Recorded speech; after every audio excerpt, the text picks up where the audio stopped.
ওহে রমণী, তোমার উপস্থিতি যে কারো মনে দোলা দিয়ে যায় তা কি তুমি জানো? তোমার অনাকাঙ্ক্ষিত আগমন যে কারো জীবন উথাল পাথাল করে দিয়েছে, সেই খেয়াল কি তোমার আছে? বয়সে ছোট ইনানের মুখে এ ধরনের কথা শুনে আরশিয়া থমকালো, ভরকালো। ছেলেটা এমন সাবলীলভাবে কথাটা বললো যেন কোনো সাধারণ কথা বলেছে। আরশিয়া ঘাড় বাঁকিয়ে দেখলো মিটিমিটি হাসছে ইনান। চেয়ার ছেড়ে উঠে দাঁড়ালো সে, উৎসুক কণ্ঠে বলল, তুমি আমার সাথে মজা করছো, তাই না? না গো, দামিনুর কোহিনুর আপু, আপনি আমার বড়। আপনার সাথে কি আমি আর মজা করতে পারি? আবার হতেও পারে মজা করছি। ঠোঁটে দুষ্টুমি মাখা হাসি রেখে কথাটা বলে ইনান বড় বড় পা ফেলে উঠোন পেরিয়ে গেটের বাইরে চলে গেল। কয়েক মুহূর্তে দৃষ্টিগোচর হয়ে গেল সে। তার যাওয়ার দিকে কপাল কুঁচকে তাকিয়ে আছে আরশিয়া। কি বলে গেল ছেলেটা? ইনানের কথাগুলো মস্তিষ্ক হাতড়ে আরেকবার স্মৃতিচারণ করলো সে। আচমকা হালকা কেঁপে উঠল তার কায়া। ইস, কিসব ভাবছি আমি। ইনান পাজি ছেলে, তার কথায় দুষ্টামির রেশ স্পষ্ট ছিল। নিশ্চয়ই সে মজা করে আমাকে বিভ্রান্ত করার জন্য কথাগুলো বলেছে। হুম। একটা দীর্ঘশ্বাস নিয়ে বাড়ির সামনে থাকা উঁচু ছোট মাঠের মতো জায়গা থেকে নেমে এলো আরশিয়া। জুতো খুলতে খুলতে শান্ত চোখে আশপাশটা পর্যবেক্ষণ করে বাড়ির ভেতরে ঢুকে পড়ল সে। আপাতত তার ঘুমের প্রয়োজন। আচমকা জায়গা পরিবর্তনের কারণে 2 দিন ধরে সে ঠিক মতো ঘুমাতে পারছে না। কাউকে কিছু না বলে নিজের জন্য বরাদ্দ রুমে এসে চুপচাপ শুয়ে পড়ল সে। কারো কণ্ঠস্বরে ঘুম হালকা হয়ে এলো আরশিয়ার। তবে সে চোখ খুলল না। আগের মতোই শুয়ে থেকে কান খাড়া করে বোঝার চেষ্টা করলো রুমে কারা আছে। কণ্ঠস্বর এবং খিলখিল করা হাসির শব্দে আরশিয়া বুঝতে পারলো রুমের জেবা, জায়রা, তৃষান বসে আছে।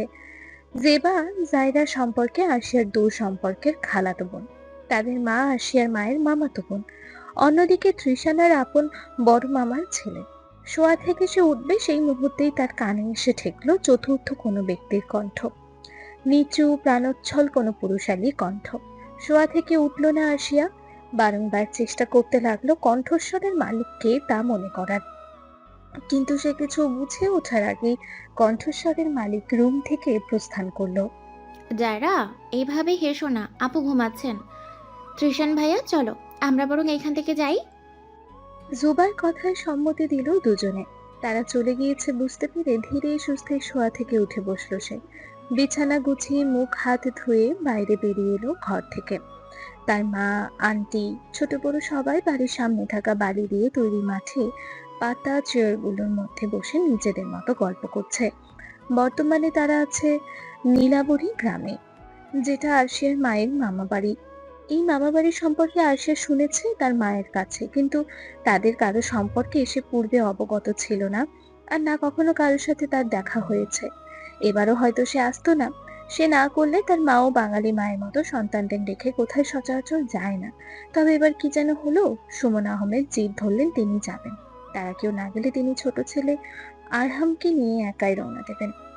আত্মনির্ভরশীল নারী হওয়াতে টাকা পয়সা নিয়ে কোনো বাধা বিপত্তি নেই। মায়ের আচরণে আরশিয়া খানিকটা অবাক হয়েছিল। পরে জানতে পেরেছে মায়ের একমাত্র মামার শারীরিক অবস্থা খারাপ, ক্যান্সারের লাস্ট স্টেজ।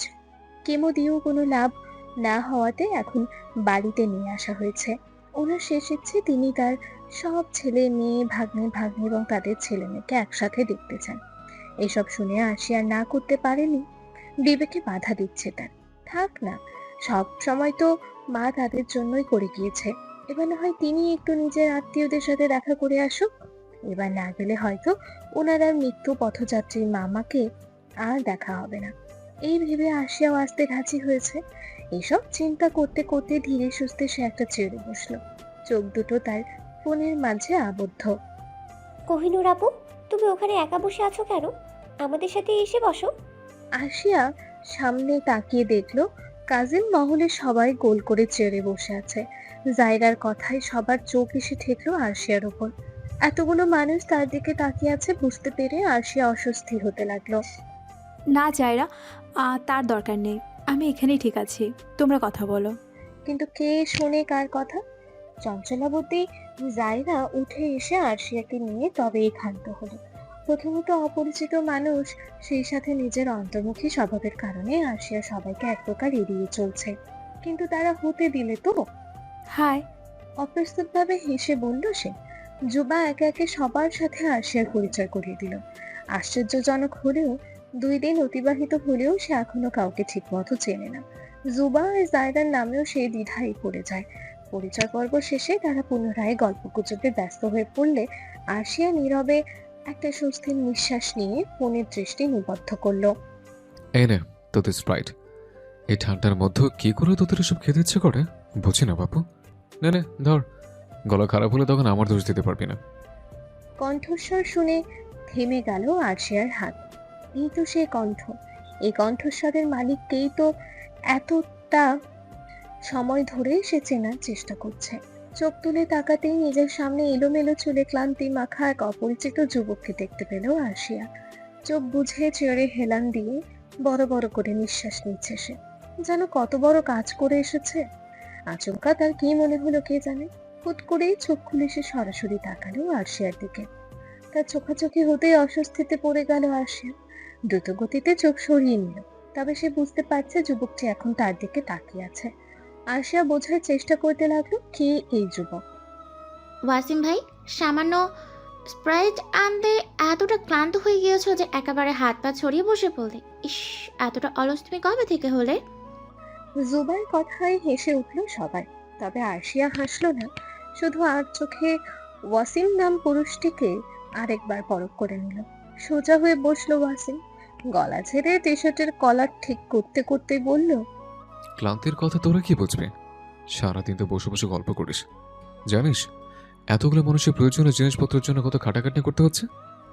অবশ্য তোরা কি করে বুঝবে? দেখি স্প্রাইটের বোতলটা দে। এভাবে সঙ্গের মতো সাজিয়ে রাখার জন্য তো আর বই নিয়ে আসিনি। তোরা না খেলে আমিই বরং খেয়ে ফেলি। তাই বলতে দেরি, তবে বোতল খুলে খেতে দেরিনি। মুহূর্তের মধ্যেই আবারও রমরমা হয়ে উঠল পরিবেশ। কে কার থেকে বেশি খাবে তা নিয়ে কারাকারি শুরু হয়ে গেল। আরে তোমরা থামো, কোহিনূর আপুকেও কেউ একটু দাও। এই তাজ, তুমি গিয়ে আপুর জন্য একটা গ্লাস নিয়ে এসো। জায়রার কথার বিপরীতে আরশিয়া কিছু বলবে তার আগেই ওয়াসিম প্রশ্ন করে বসলো, কোহিনূরটা আবার কে? আমি তো জানতাম এটা একটা দামি পাথর। এটা আবার কারো নাম হয় নাকি? ওয়াসিমের প্রশ্ন শুনে আরশিয়ার মুখ থমথমে হয়ে গেল। এটা আরশিয়া আপুর পারিবারিক নাম, যাকে বলে ডাকনাম। আপু, এটা হচ্ছে ওয়াসিম ভাই, আমাদের খালাতো ভাই। তুমি ওনার কথা কিছু মনে করো না। জুবার কথা শুনে ওয়াসিমের মুখে হাসি মিলিয়ে গেল। সম্পূর্ণ দৃষ্টি নিবদ্ধ করলো আরশিয়ার ওপর। পুনরায় আর চোখে ওয়াসিমকে দেখে আরশিয়া মাথা নাড়িয়ে বোঝালো সে কিছু মনে করেনি। এরই মধ্যে তাজ একটা গ্লাস নিয়ে দৌড়ে এলো। জায়রা তাতে কিছুটা স্প্রাইট ঢেলে আরশিয়ার দিকে বাড়িয়েছে। না জায়রা, এটা বরং তোমরাই খাও, আমি স্প্রাইট খাই না। খাও না মানে? এই আপু, তুমি কি ওয়াসিম ভাইয়ার কথায় রাগ করেছো? আপু, তুমি প্লিজ কিছু মনে করো না। ওয়াসিম ভাই না বুঝে মজা করে ফেলেছে। না জোবা জায়রা, এরকম কিছুই নয়। আমি স্প্রাইট খাই না, আমি সব সময় কোকা কোলা, মোজো এগুলোই খাই। তোমরা প্লিজ আমাকে জোর করো না। এরই মাঝে আরহাম দৌড়ে এসে আরশিয়াকে জড়িয়ে ধরলো। নূর, তুমি কি খাচ্ছ? আমাকেও দাও। জায়রার হাত থেকে গ্লাসটা নিয়ে ছোট ভাইকে দিয়ে দিল আরশিয়া। সে বেশ মজা করে পা নাড়িয়ে নাড়িয়ে তা পান করতে লাগলো। আচমকা ওয়াসিম চেয়ার ছেড়ে উঠে দাঁড়ালো। গম্ভীর মুখ করে একবার চারিদিকে পর্যবেক্ষণ করে দ্রুত পায়ে গেটের বাইরে চলে গেল। আরশিয়া তার যাওয়ার দিকে তাকিয়ে নিজের অবচেতন মনেই বলল, কি অদ্ভুত। চুলে চিরুনি করতে করতে আচমকা থেমে গেল আরশিয়া। মানুষপটে ভেসে উঠল ওয়াসিমের সেই অগোছালো ক্লান্তি মাখা মুখশ্রী। কেন যেন বারংবার তার সে কণ্ঠস্বর শুনতে পাচ্ছে সে। ওয়াসিমের কথা আসে আগে কুসমিন কালেও শোনেনি। অবশ্য যেখানে সে জায়রা জুবাইরকে প্রথম দেখছে সেখানে ওয়াসিম তো ধারণারই বাইরে। কি গো সুন্দরী, আয়নার দিকে তাকিয়ে কার কথা ভাবছো? আমার কথা বুঝি? আচমকা কারো কণ্ঠস্বরে চিন্তার ইতি টানলো আরশিয়া। ঝটপট চুল বেঁধে তীক্ষ্ণ দৃষ্টিতে তাকালো তার দিকে। ইস, এইভাবে তাকাবেন না দামিনুর, কোহিনুর আপু, এইখানটা বড্ড লাগে। বুকের বাম পাশটায় আঙুল দিয়ে ইশারা করে বলল ইনান।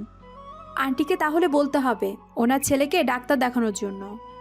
আরে এইসব ডাক্তারে কিচ্ছু হবে না। আমার এই বুকে ব্যথা তো একমাত্র আপনি সারিয়ে তুলতে পারবেন। এই বুকে ব্যথার কারণ যে আপনি দামিনুর কোহিনুর আপু। আরশিয়া এবার বেশ বুঝতে পারছে ইনানের হাবভাব। আড়াআড়িভাবে বুকের কাছে দুই হাত ভাঁজ করে সরু চোখে সে তার দিকে তাকালো। এইভাবে তাকাবেন না গো আপু, দেখা যাবে আপনার এই চাহনি সহ্য করতে না পেরে আমার হৃদয় ব্লাস্ট করে বসল। তখন কিন্তু আপনাকে পুলিশে নিয়ে যাবে। আপনাকে পুলিশে নিয়ে গেলে তখন দেখা যাবে সেই শোকে কেউ শোকাহত হয়ে দেবদাস বনে গেল, নয়তো অগ্নিমূর্তি হয়ে মৃত আমিকে আবারও মেরে ফেলল। ইনানের কথা শুনে আরশিয়ার কপালে ভাঁজ পড়ে গেল। মানে কি বলতে চাইছো তুমি ইনান? আব কিছু না, এই নাও তোমার জন্য কোকা কলা, স্পেশালি তোমার জন্য একদম নর্মালটা আনা হয়েছে। তোমার তো আবার ঠান্ডায় সমস্যা। নাও নাও, চট জলদি খেয়ে নাও। আমার জন্য আবার কেন আনতে গেলে? কিছু একটা বিড়বিড় করে বলল ইনান। আমরা সবাই খেলাম আর তুমি খাবে না, তা কি করে হয়? তুমি আমাদের অতিথি, অতিথিকে না দিয়ে আমরা কি করে খাই বলো? ফুপি, চাচি, এনারা জানা আগেই নিয়ে এলাম, নাহলে বকা শুনতে হতো। কিন্তু তুমি কি করে জানলে আমি খাইনি? তোমাকে তো তখন সেখানে দেখলাম না। আরশিয়ার কথার বিপরীতে ইনান একটা চওড়া হাসি দিয়ে বলল। এটা মনের টান গো সুন্দরী, ও তোমার মতো নিরামিষ মানুষ বুঝবে না।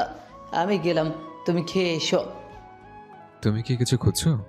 সেই ঘোর লাগা শীতল ওয়াসিমের কণ্ঠ শুনে আরশিয়া স্থির হয়ে গেল। বাবা ঢোক গিলে পিছনে ফিরে তাকালো। কি হলো, কিছু হারিয়ে গেছে কি? আমি আমার জুতো জোড়ো খুঁজে পাচ্ছি না। সেইটাই খোঁজার চেষ্টা করছি।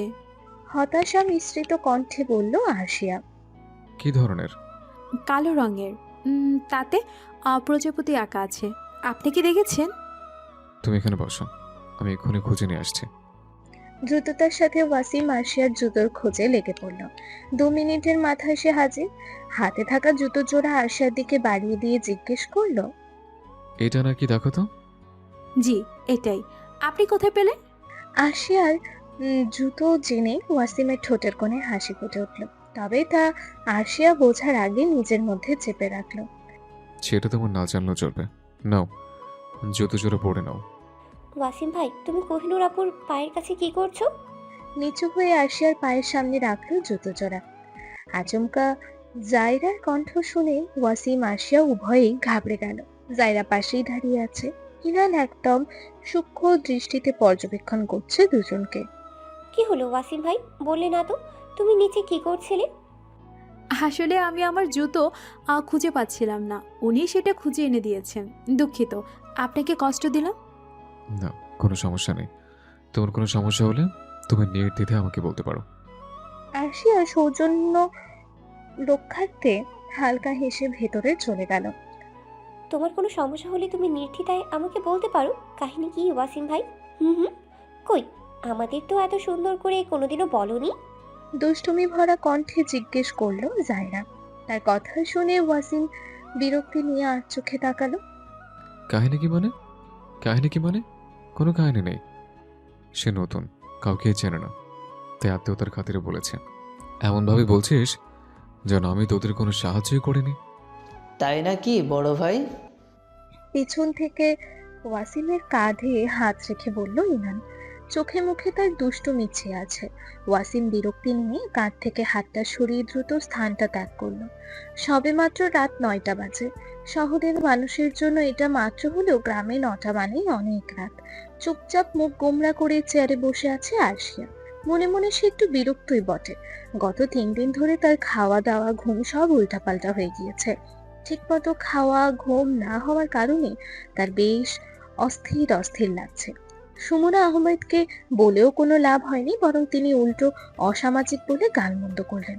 অগত্যা ইচ্ছে না থাকা সত্ত্বেও আরশিয়াকে খাবার জন্য আসতে হলো। কোহিনুর আপু, চলো, আজ তুমি আমাদের সাথে বসবে। আপু, চলো, আমরা আজ সবাই আড্ডা দিতে দিতে খাবো। তোমার একদম খারাপ লাগবে না?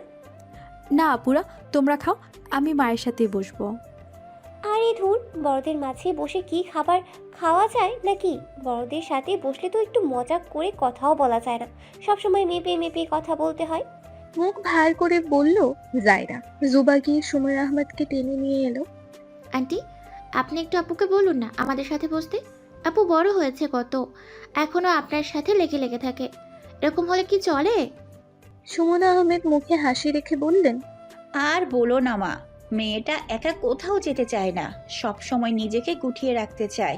তোমরা যাও, ও আরহামকে নিয়ে আসছে। তাড়াতাড়ি আসবে কিন্তু আপু, আমরা তোমার জন্য অপেক্ষা করছি। দু বোন সরে যেতেই সুমন আহমেদ দাঁতে দাঁত চেপে বললেন, এত অহংকার কিসের তোমার? জীবনে এই প্রথমবার এখানে এসেছো। নিজের কথা না হোক অন্তত আমার সম্মানের কথা মাথায় রেখে হলেও এই সংকীর্ণ মনোভাব থেকে বেরিয়ে এসো।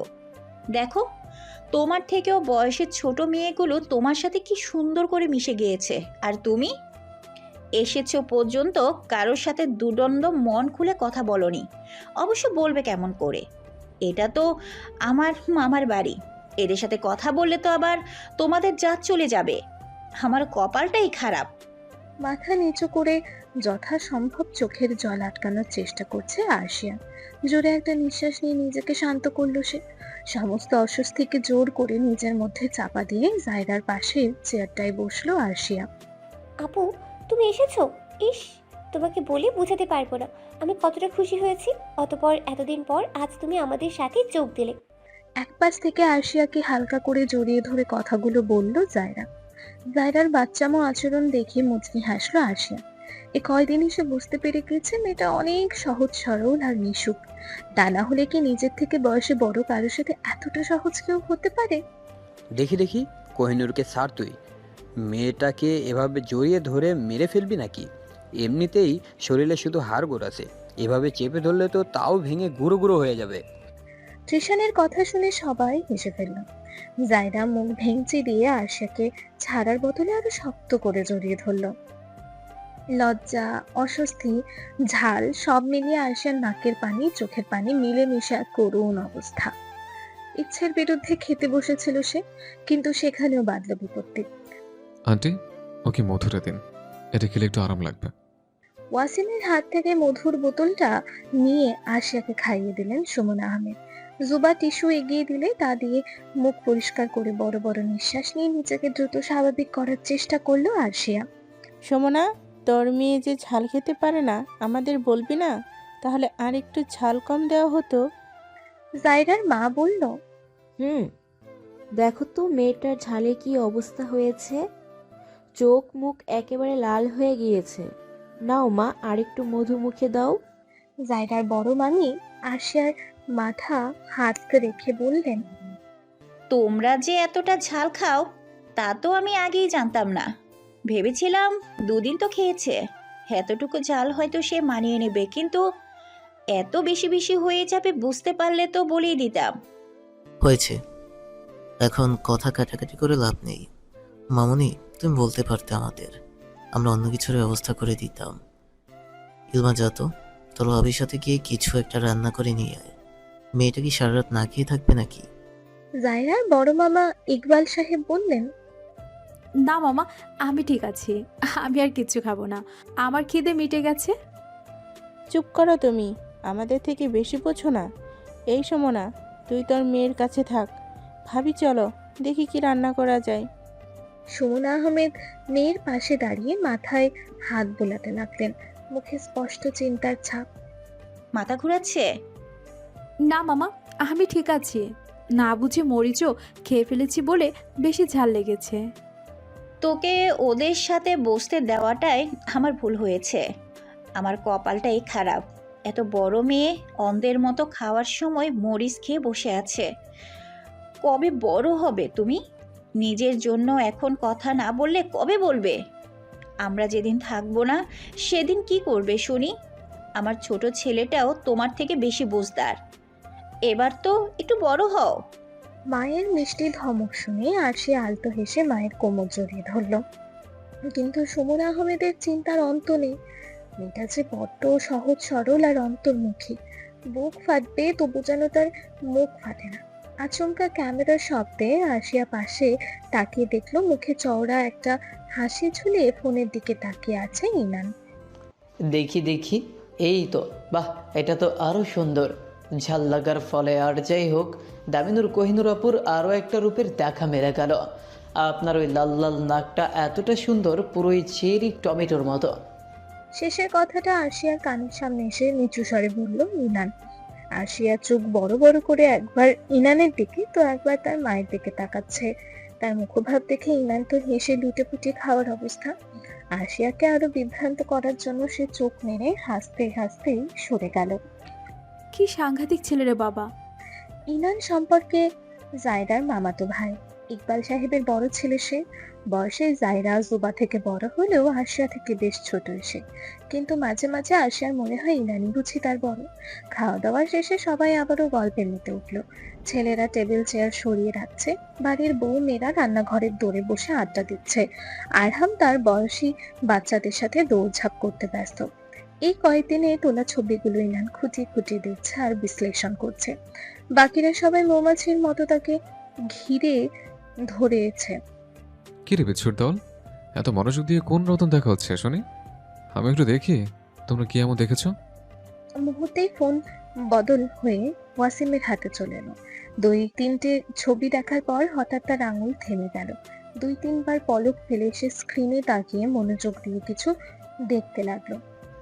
এত মনোযোগ দিয়ে কি দেখছো ওয়াসিম ভাই? জুবা প্রশ্ন করলো। তুমি তাড়াতাড়ি দেখা শেষ করো, আমাদের এখনো অনেক ছবি দেখা বাকি। দেখি, এদিকে দাও আমার ফোন। এত কি দেখছো তুমি, আমিও একটু দেখি। ওয়াসিমের হাত থেকে ফোনটা কেড়ে নিল ইনান।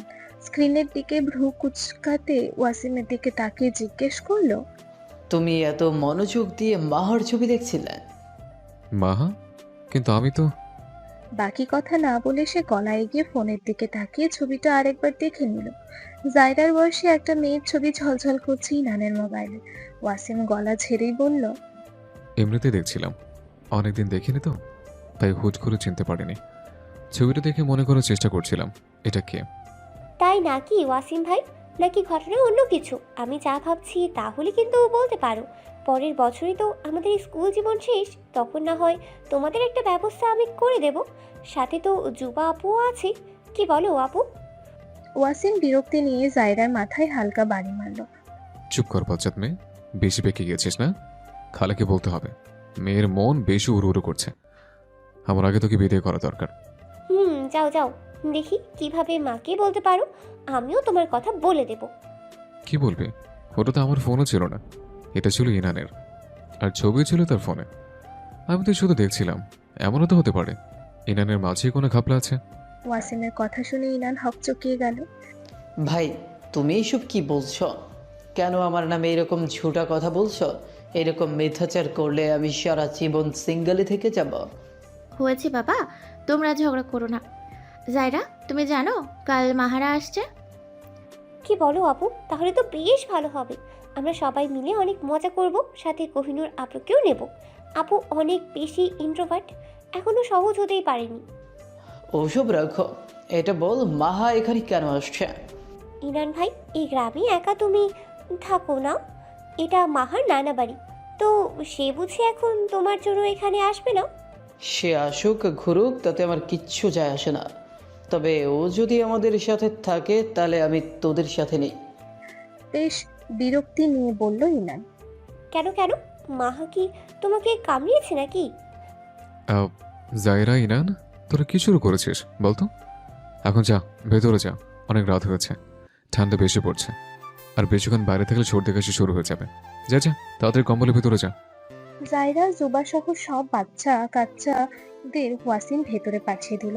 সবাই আস্তে আস্তে ঘুমানোর প্রস্তুতি নিতে লাগলো। ড্রয়িং রুমের মাটিতে বড় করে বিছানা করে সব ছেলেরা একসাথে শুয়েছে। মেয়েদের জন্য সব রুমগুলো ছেড়ে দেওয়া হয়েছে। ওয়াসিম শুয়ে শুয়ে ফোন দেখছিল। হঠাৎ কেউ কানের সামনে ফিস ফিস করে বলল, ওয়াসিম ভাই, তুমি কি সত্যি মাহার ছবি দেখছিলে নাকি অন্য কারো? আচমকা কণ্ঠস্বরে ওয়াসিম প্রথমে ঘাবড়ে গেল। ঘাড় হালকা ঘুরিয়ে দেখলো ইনান তার দিকে অধীর আগ্রহে তাকিয়ে আছে। তার এত আগ্রহ দেখে ওয়াসিম বাঁকা হেসে জবাব দিল, তোমার গ্যালারির 1708 নম্বর ছবিটা দেখছিলাম। আরেকটা সত্যি কথা বলবো?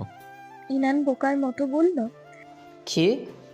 ছবিটা অনেক বেশি মনোমুগ্ধ করছিল। ভাগ্যিস তোমার ফোনটা নিয়েছিলাম, না হলে তো দেখাই হতো না। ইনানের চিন্তামাখা মুখশ্রী দেখে ওয়াসিম নিঃশব্দে হেসে আবারও ফোন দেখতে লাগলো। এদিকে বোকা ইনান তার গ্যালারিতে ছবি গুনতে বসে পড়ল। বাড়ির পরিবেশ অন্য দিনের তুলনায় আজ বেশি ব্যস্ততাপূর্ণ। সুমন আহমেদের মামার ইচ্ছে উনি গ্রামবাসীকে খাওয়াবেন। ওনার কথা আজ বাদে কাল মরে গেলে ছেলেমেয়ের বিপদে আপদে এই মানুষগুলোই তো এগিয়ে আসবে। আসিয়া একা একা ঘুরে ঘুরে কাজকর্মগুলো দেখছিল। দোতলা বাড়িটার সামনে ছোট একটা উঁচু মাঠ। মাঠের একপাশে রান্নার কাজ চলছে, বাকি জায়গাটুকুতে বসার ব্যবস্থা করা হয়েছে। এই পিচ্চি শোন। অপরিচিত কণ্ঠস্বরে আসিয়া প্রথমে বুঝতে পারেনি যে তাকে বলা হয়েছে।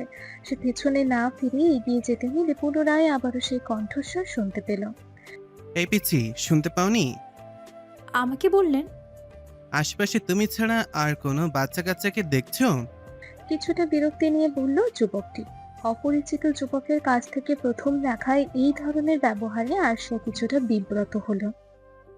দুঃখিত, আমি বুঝতে পারিনি। আপনি কি কিছু বলবেন? তোমাকে দেখে তো এই গ্রামের মনে হচ্ছে না, আগে তো কখনো দেখিনি। এভাবে ঘুরে বেড়াচ্ছ কেন এখানে? দাওয়াত খেতে এসেছো? টেবিলে গিয়ে বসে থাকবে, তা না করে তুমি এইদিকে ঘুরঘুর করছো কেন? নাকি অন্য কোনো মতলব আছে তোমার? ছেলেটা ভালো কিছু মিন করে কথাটা বলেনি তা বুঝতে পেরে আসিয়া কিছুটা রাগ হলো। তবে সে উত্তেজিত হলো না, বরং শান্ত কণ্ঠে বলল, দেখুন ভাইয়া, আমি আপনাকে চিনি না, আমি জানি না আপনি কে। আপনিও আমাকে চেনেন না, তাই না জেনে কারো সম্পর্কে কিছু বলা ঠিক নয়। আমি এমনিতে হাঁটাহাঁটি করছিলাম, কোনো খারাপ উদ্দেশ্য আমার মাঝে নেই। তাও কোনো সমস্যা করে থাকলে আমি দুঃখিত। আমি এক্ষুনি চলে যাচ্ছি। কথা শেষ করে এক মুহূর্ত দাঁড়ালো না আসিয়া, দ্রুত পায়ে ভিতরে চলে গেল।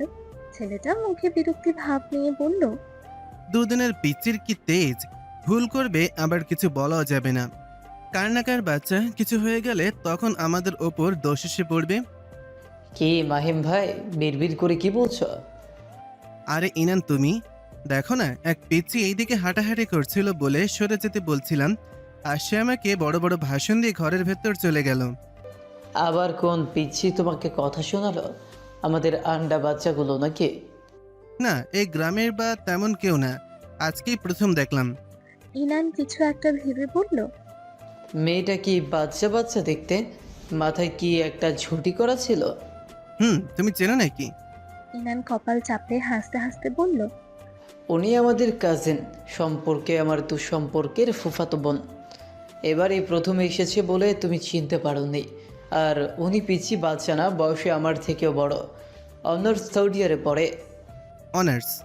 না চাইতেও মাহিমের চোখ বড় বড় হয়ে গেল, যা দেখে ইনানের হাসির মাত্রা দ্বিগুণ হয়ে গেল। বাড়ির পেছনে থাকা পুকুর পাড়ে দাঁড়িয়ে আছে আরশিয়া। পুকুরটা প্রায় পানি শূন্য, পানি একদম তলানিতে গিয়ে ঠেকেছে। সেই স্বল্প পানির দিকেই একদৃষ্টিতে তাকিয়ে আছে আরশিয়া। মন খারাপ? ঘাড় সামান্য বাঁকিয়ে আরশিয়া মানুষটাকে একবার দেখে নিল, নাবোধক মাথা নাড়িয়ে পুনরায় পানি দেখায় মনোযোগ দিল। ওয়াসিম একটু নড়ে চড়ে আবারও বলল, কিন্তু তোমাকে দেখে তো মনে হচ্ছে খুব মন খারাপ। কোনো সমস্যা হলে আমাকে বলতে পারো, দ্বিধা করার দরকার নেই। না, আমি ঠিক আছি। কম কথা বলি, তাই হয়তো আপনার এরকমটাই মনে হচ্ছে। বেশ, তাহলে তোমার কথাই মেনে নিলাম। দুপুরে খেতে কোনো অসুবিধা হয়নি তো? না, আজ কোনো অসুবিধা হয়নি। কাল একটু অন্যমনস্ক থাকার কারণে মরিচও খেয়ে ফেলেছিলাম, তাই ঝালটা একটু বেশি লেগেছে। তবে আপনার একটা মধু খাওয়ার পর অনেকটা স্বস্তি পেয়েছিলাম। তুমি সেটাও খেয়াল করেছিলে নাকি? প্রতি উত্তরে আরশিয়া কিছু বলল না, শুধু হালকা হাসলো। যদি কিছু মনে না করেন, আপনার ব্যাপারে কিছু জানতে পারি? আসলে আমি ঠিক আপনার সম্পর্কে অবগত নই। কিছুটা অস্বস্তি নিয়ে বলল সে। অবশ্যই। হ্যালো মিস আরশিয়া, আমি ওয়াসিম রওনক। বর্তমানে চট্টগ্রাম বিশ্ববিদ্যালয়ে পদার্থবিজ্ঞান নিয়ে মাস্টার্স করছি। এটা আমার দাদু বাড়ি। বর্তমানে আমি 101% সিঙ্গেল আছি। আর কি কিছু জানতে চান মিস আরশিয়া? কিছুটা নাটকীয় ভাবে বলল ওয়াসিম। তার কথা বলার ধরন দেখে আরশিয়া হেসে ফেলল, যা দেখে ওয়াসিম লাজুক হেসে এলোমেলো চুলগুলো আরো এলোমেলো করে ফেলল। ওয়াসিম ভাই! তৃতীয় ব্যক্তির কথা শুনে দুজনে কথা বলা বন্ধ করে পেছনে ফিরে তাকালো। জাইরার সমবয়সী একটা মেয়ে হাসি মাখা মুখে দাঁড়িয়ে আছে। মেয়েটা মুহূর্তেই দূরত্ব গুছিয়ে ওয়াসিমের কাছাকাছি এসে দাঁড়ালো। কেমন আছো ওয়াসিম ভাই? তুমি পুকুর পাড়ে আর আমি সেই কখন থেকে তোমাকে খুঁজে চলেছি। আমরা কোন সকালে এলাম, এখন বিকেল গড়িয়ে সন্ধে হতে চললো, আর আমি তোমার দেখা এখন পেলাম। মুখ ভার করে বলল মেয়েটি। আসলে আমি কাজে ব্যস্ত ছিলাম মাহা।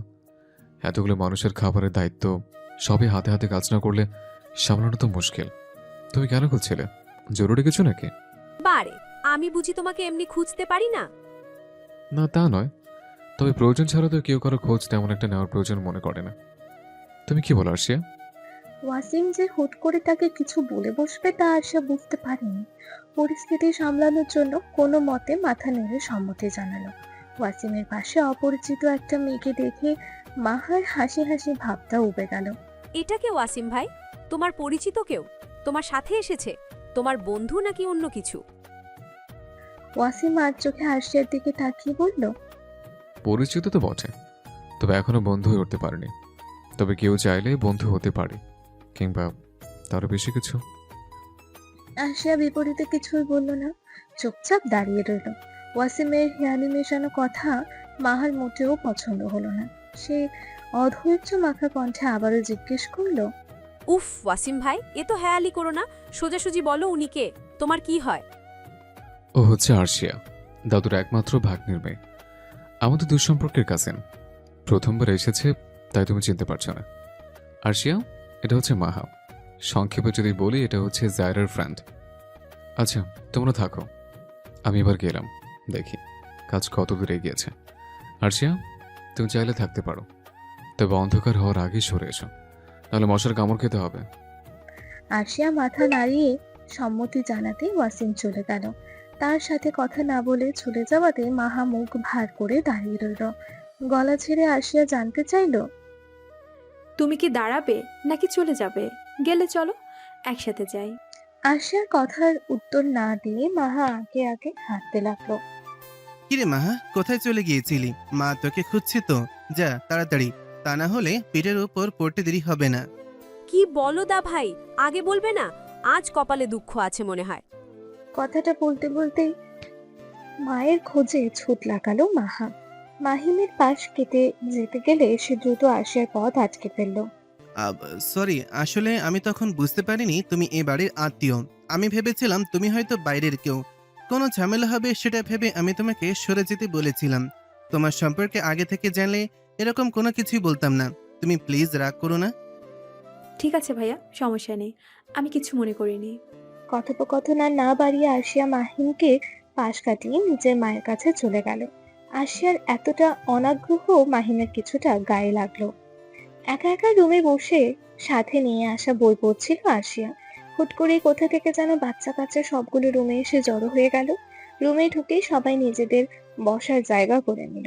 তাদের দিকে একবার তাকিয়ে আরশিয়া আরেকটু আঁটোসাঁটো হয়ে চেপে বসলো। দেখো, রকম এসেছে আমাদের মাঝে। কথাটা বলেই উচ্চস্বরে হাসতে লাগলো ষষ্ঠ শ্রেণীতে পড়ুয়া জায়দার মেজ মামার ছেলে।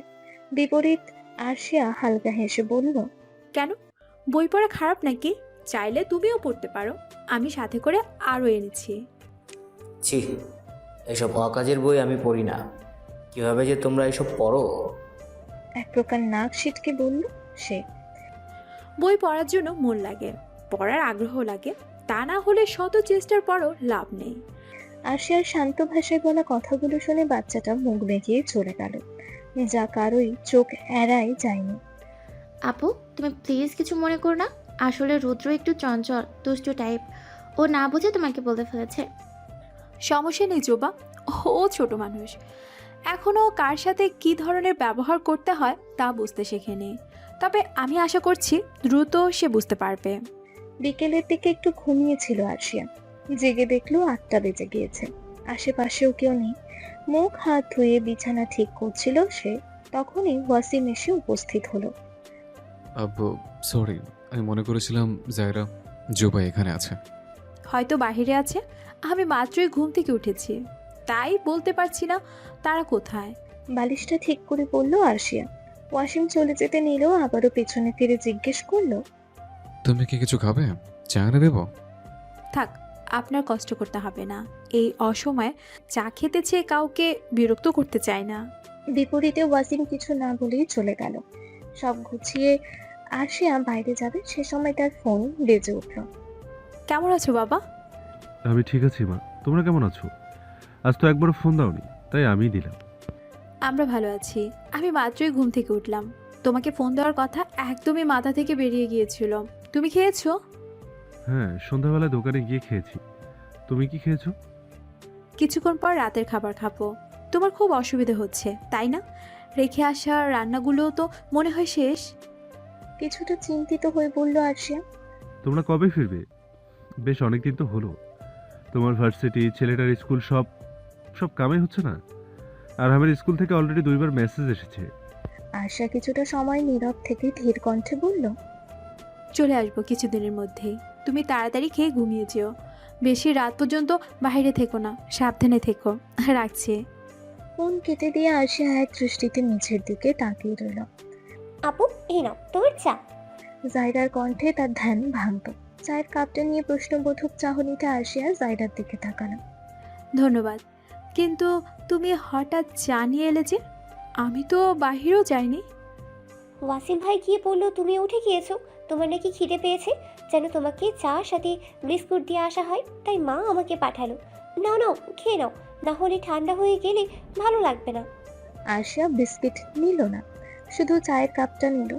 এক চুমুক খেয়ে সে কিছু বলবে তখনই ইনান গুনগুন করতে করতে রুমে প্রবেশ করলো। আমারও পরানো যাহা চাই তুমি তাই গো। কি গো সুন্দরী আপু, তোমার দেখা তো সহজে পাওয়া যায় না। সারাদিন এখানে বসে না থেকে একটু বাইরেও তো আসতে পারো।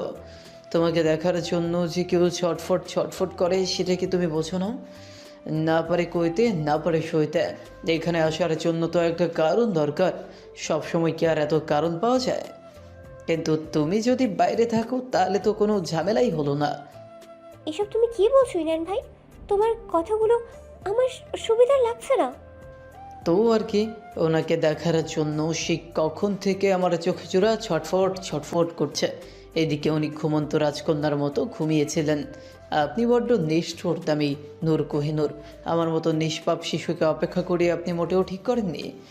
কাটি আপনার সাথে। ছোট বাচ্চাদের মতো মুখ ফুলিয়ে বলল ইনান। তার এরকম বাচ্চামো দেখে আরশিয়া হালকা শব্দে হেসে উঠল।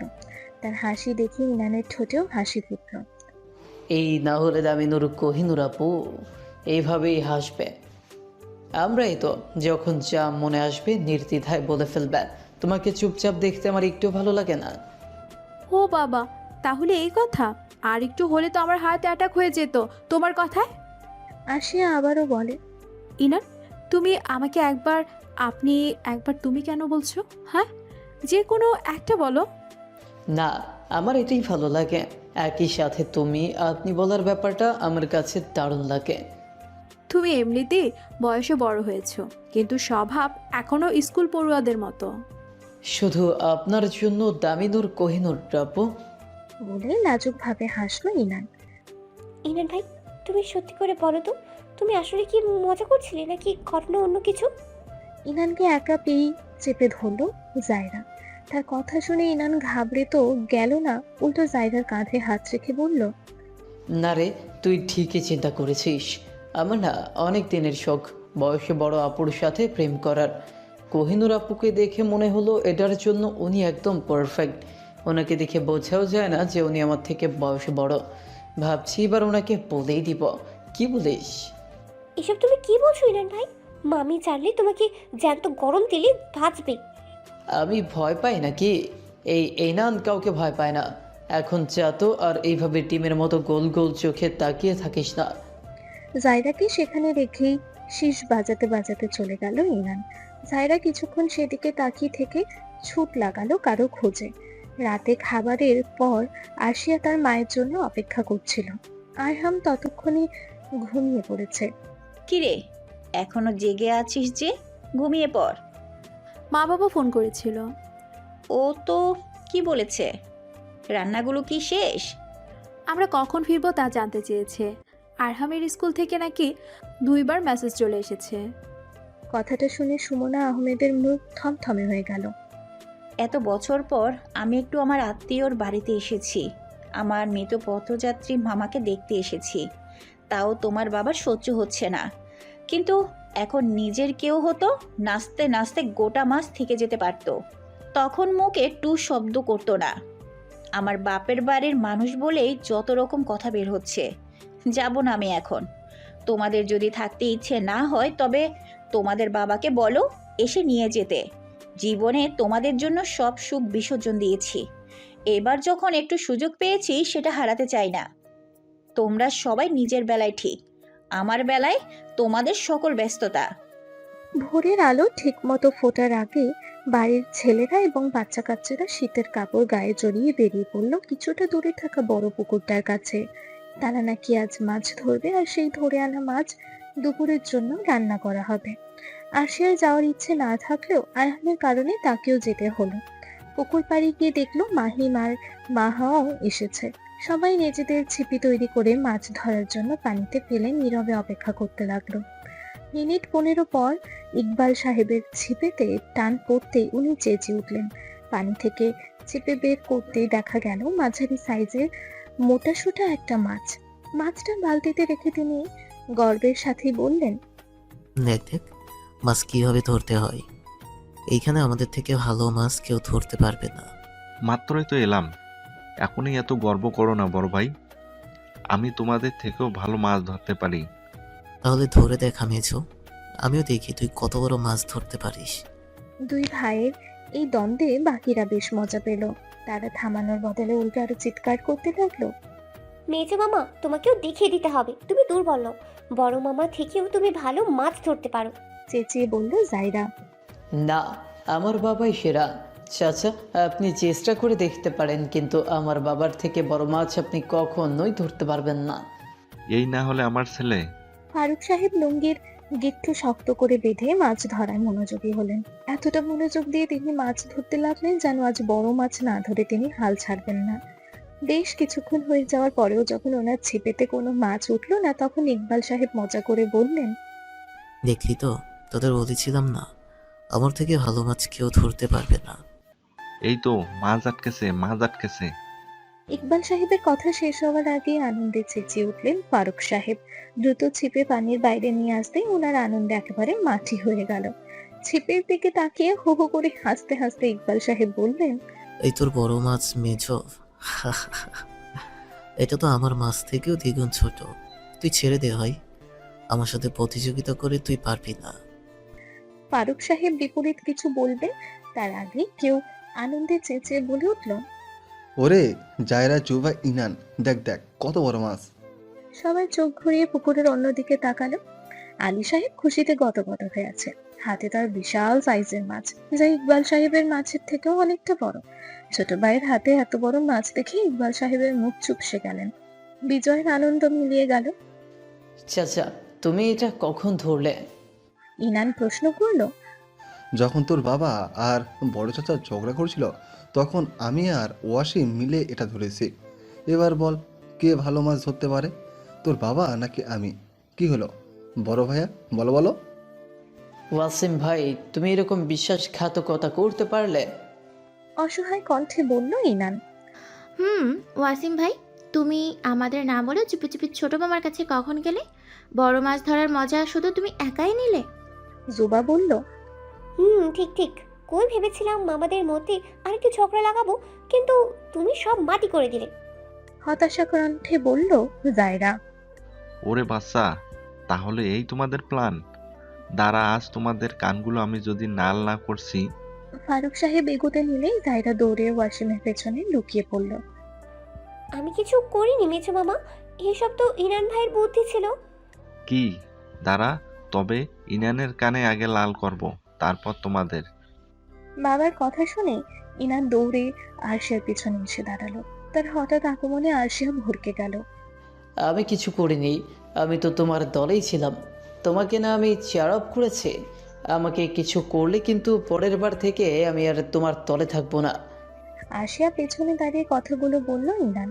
ছেলের বাচ্চামো দেখে ইকবাল সাহেব হাসতে হাসতে চলে গেলেন। ইনানের ছোটাছুটি দেখে আরামও খিলখিল করে হাসতে লাগলো। তিনি ভাই আরো কিছুক্ষণ দাঁড়িয়ে আরো কয়েকটা মাছ নিয়ে বাড়ির দিকে রওনা দিলেন। ততক্ষণে আলো ফুটে গিয়েছে। বড়রা চলে গেলেও থেকে গেল ছোটরা। আর সে আরহামের হাত ধরে একপাশে দাঁড়িয়েছিল। তাদের এই কর্মকাণ্ড তার ভালোই লাগছিল। ইস, কত ভালো এরা, সবাই কত মিলেমিশে থাকে। এখানে না এলে হয়তো ভাইদের মধ্যে এত সুন্দর মুহূর্ত কখনোই দেখতে পেতাম না। ওয়াসিম ভাই, তুমি কিন্তু এটা ঠিক করনি। চালাকি করে ছোট মামাকে জিতিয়ে দিলে। মুখ ভার করে বলল জায়রা। আমি কি আর তোদের মতো বুদ্ধ নাকি? ব্রেনটা কি সাজিয়ে রাখার জন্য দিয়েছে নাকি? ব্রেন দিয়েছে ব্যবহার করার জন্য। তোরা তো সাজিয়ে রাখলে এরকমই হবে। ভাব নিয়ে বলল সে। আচ্ছা বাদ দে, এখন মাছ ধরবি নাকি বাড়ি ফিরে যাবে? না না, আমি মাছ ধরবো।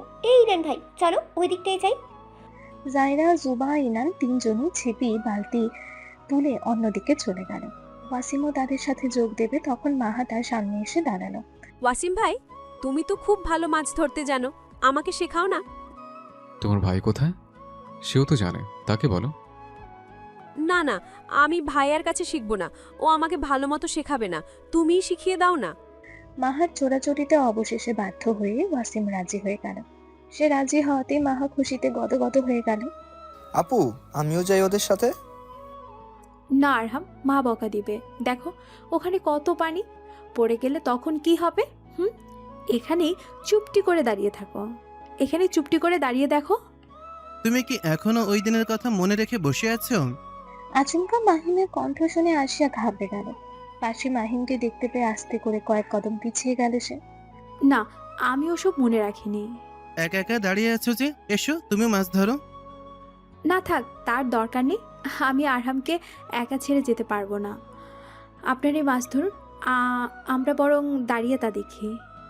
মাহিমের পাশে দাঁড়িয়ে থাকতে আরশিয়ার বেশ অস্বস্তি লাগছিল।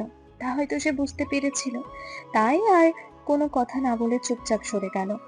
কি লাভ শুধু শুধু আরেকজনের বিরক্তির কারণ হওয়ার। আচমকা কোনো পূর্বভাস সারা ঝুপ করে বৃষ্টি নামলো। সবাই দৌড়ে ছাউনির নিচে আশ্রয় নিল। আরশিয়া আরহাম আগে থেকে সেখানে ছিল বিধায় তারা না ভিজলো, বাকিরা প্রায় অনেকখানি ভিজে গিয়েছে। এবার আমরা বাড়ি যাব কি করে? বৃষ্টির বেগ তো অনেক বেশি, তাড়াতাড়ি কমবে বলেও তো মনে হচ্ছে না। চিন্তিত কণ্ঠে বলল জুবা। ধুর, ভালো লাগে না।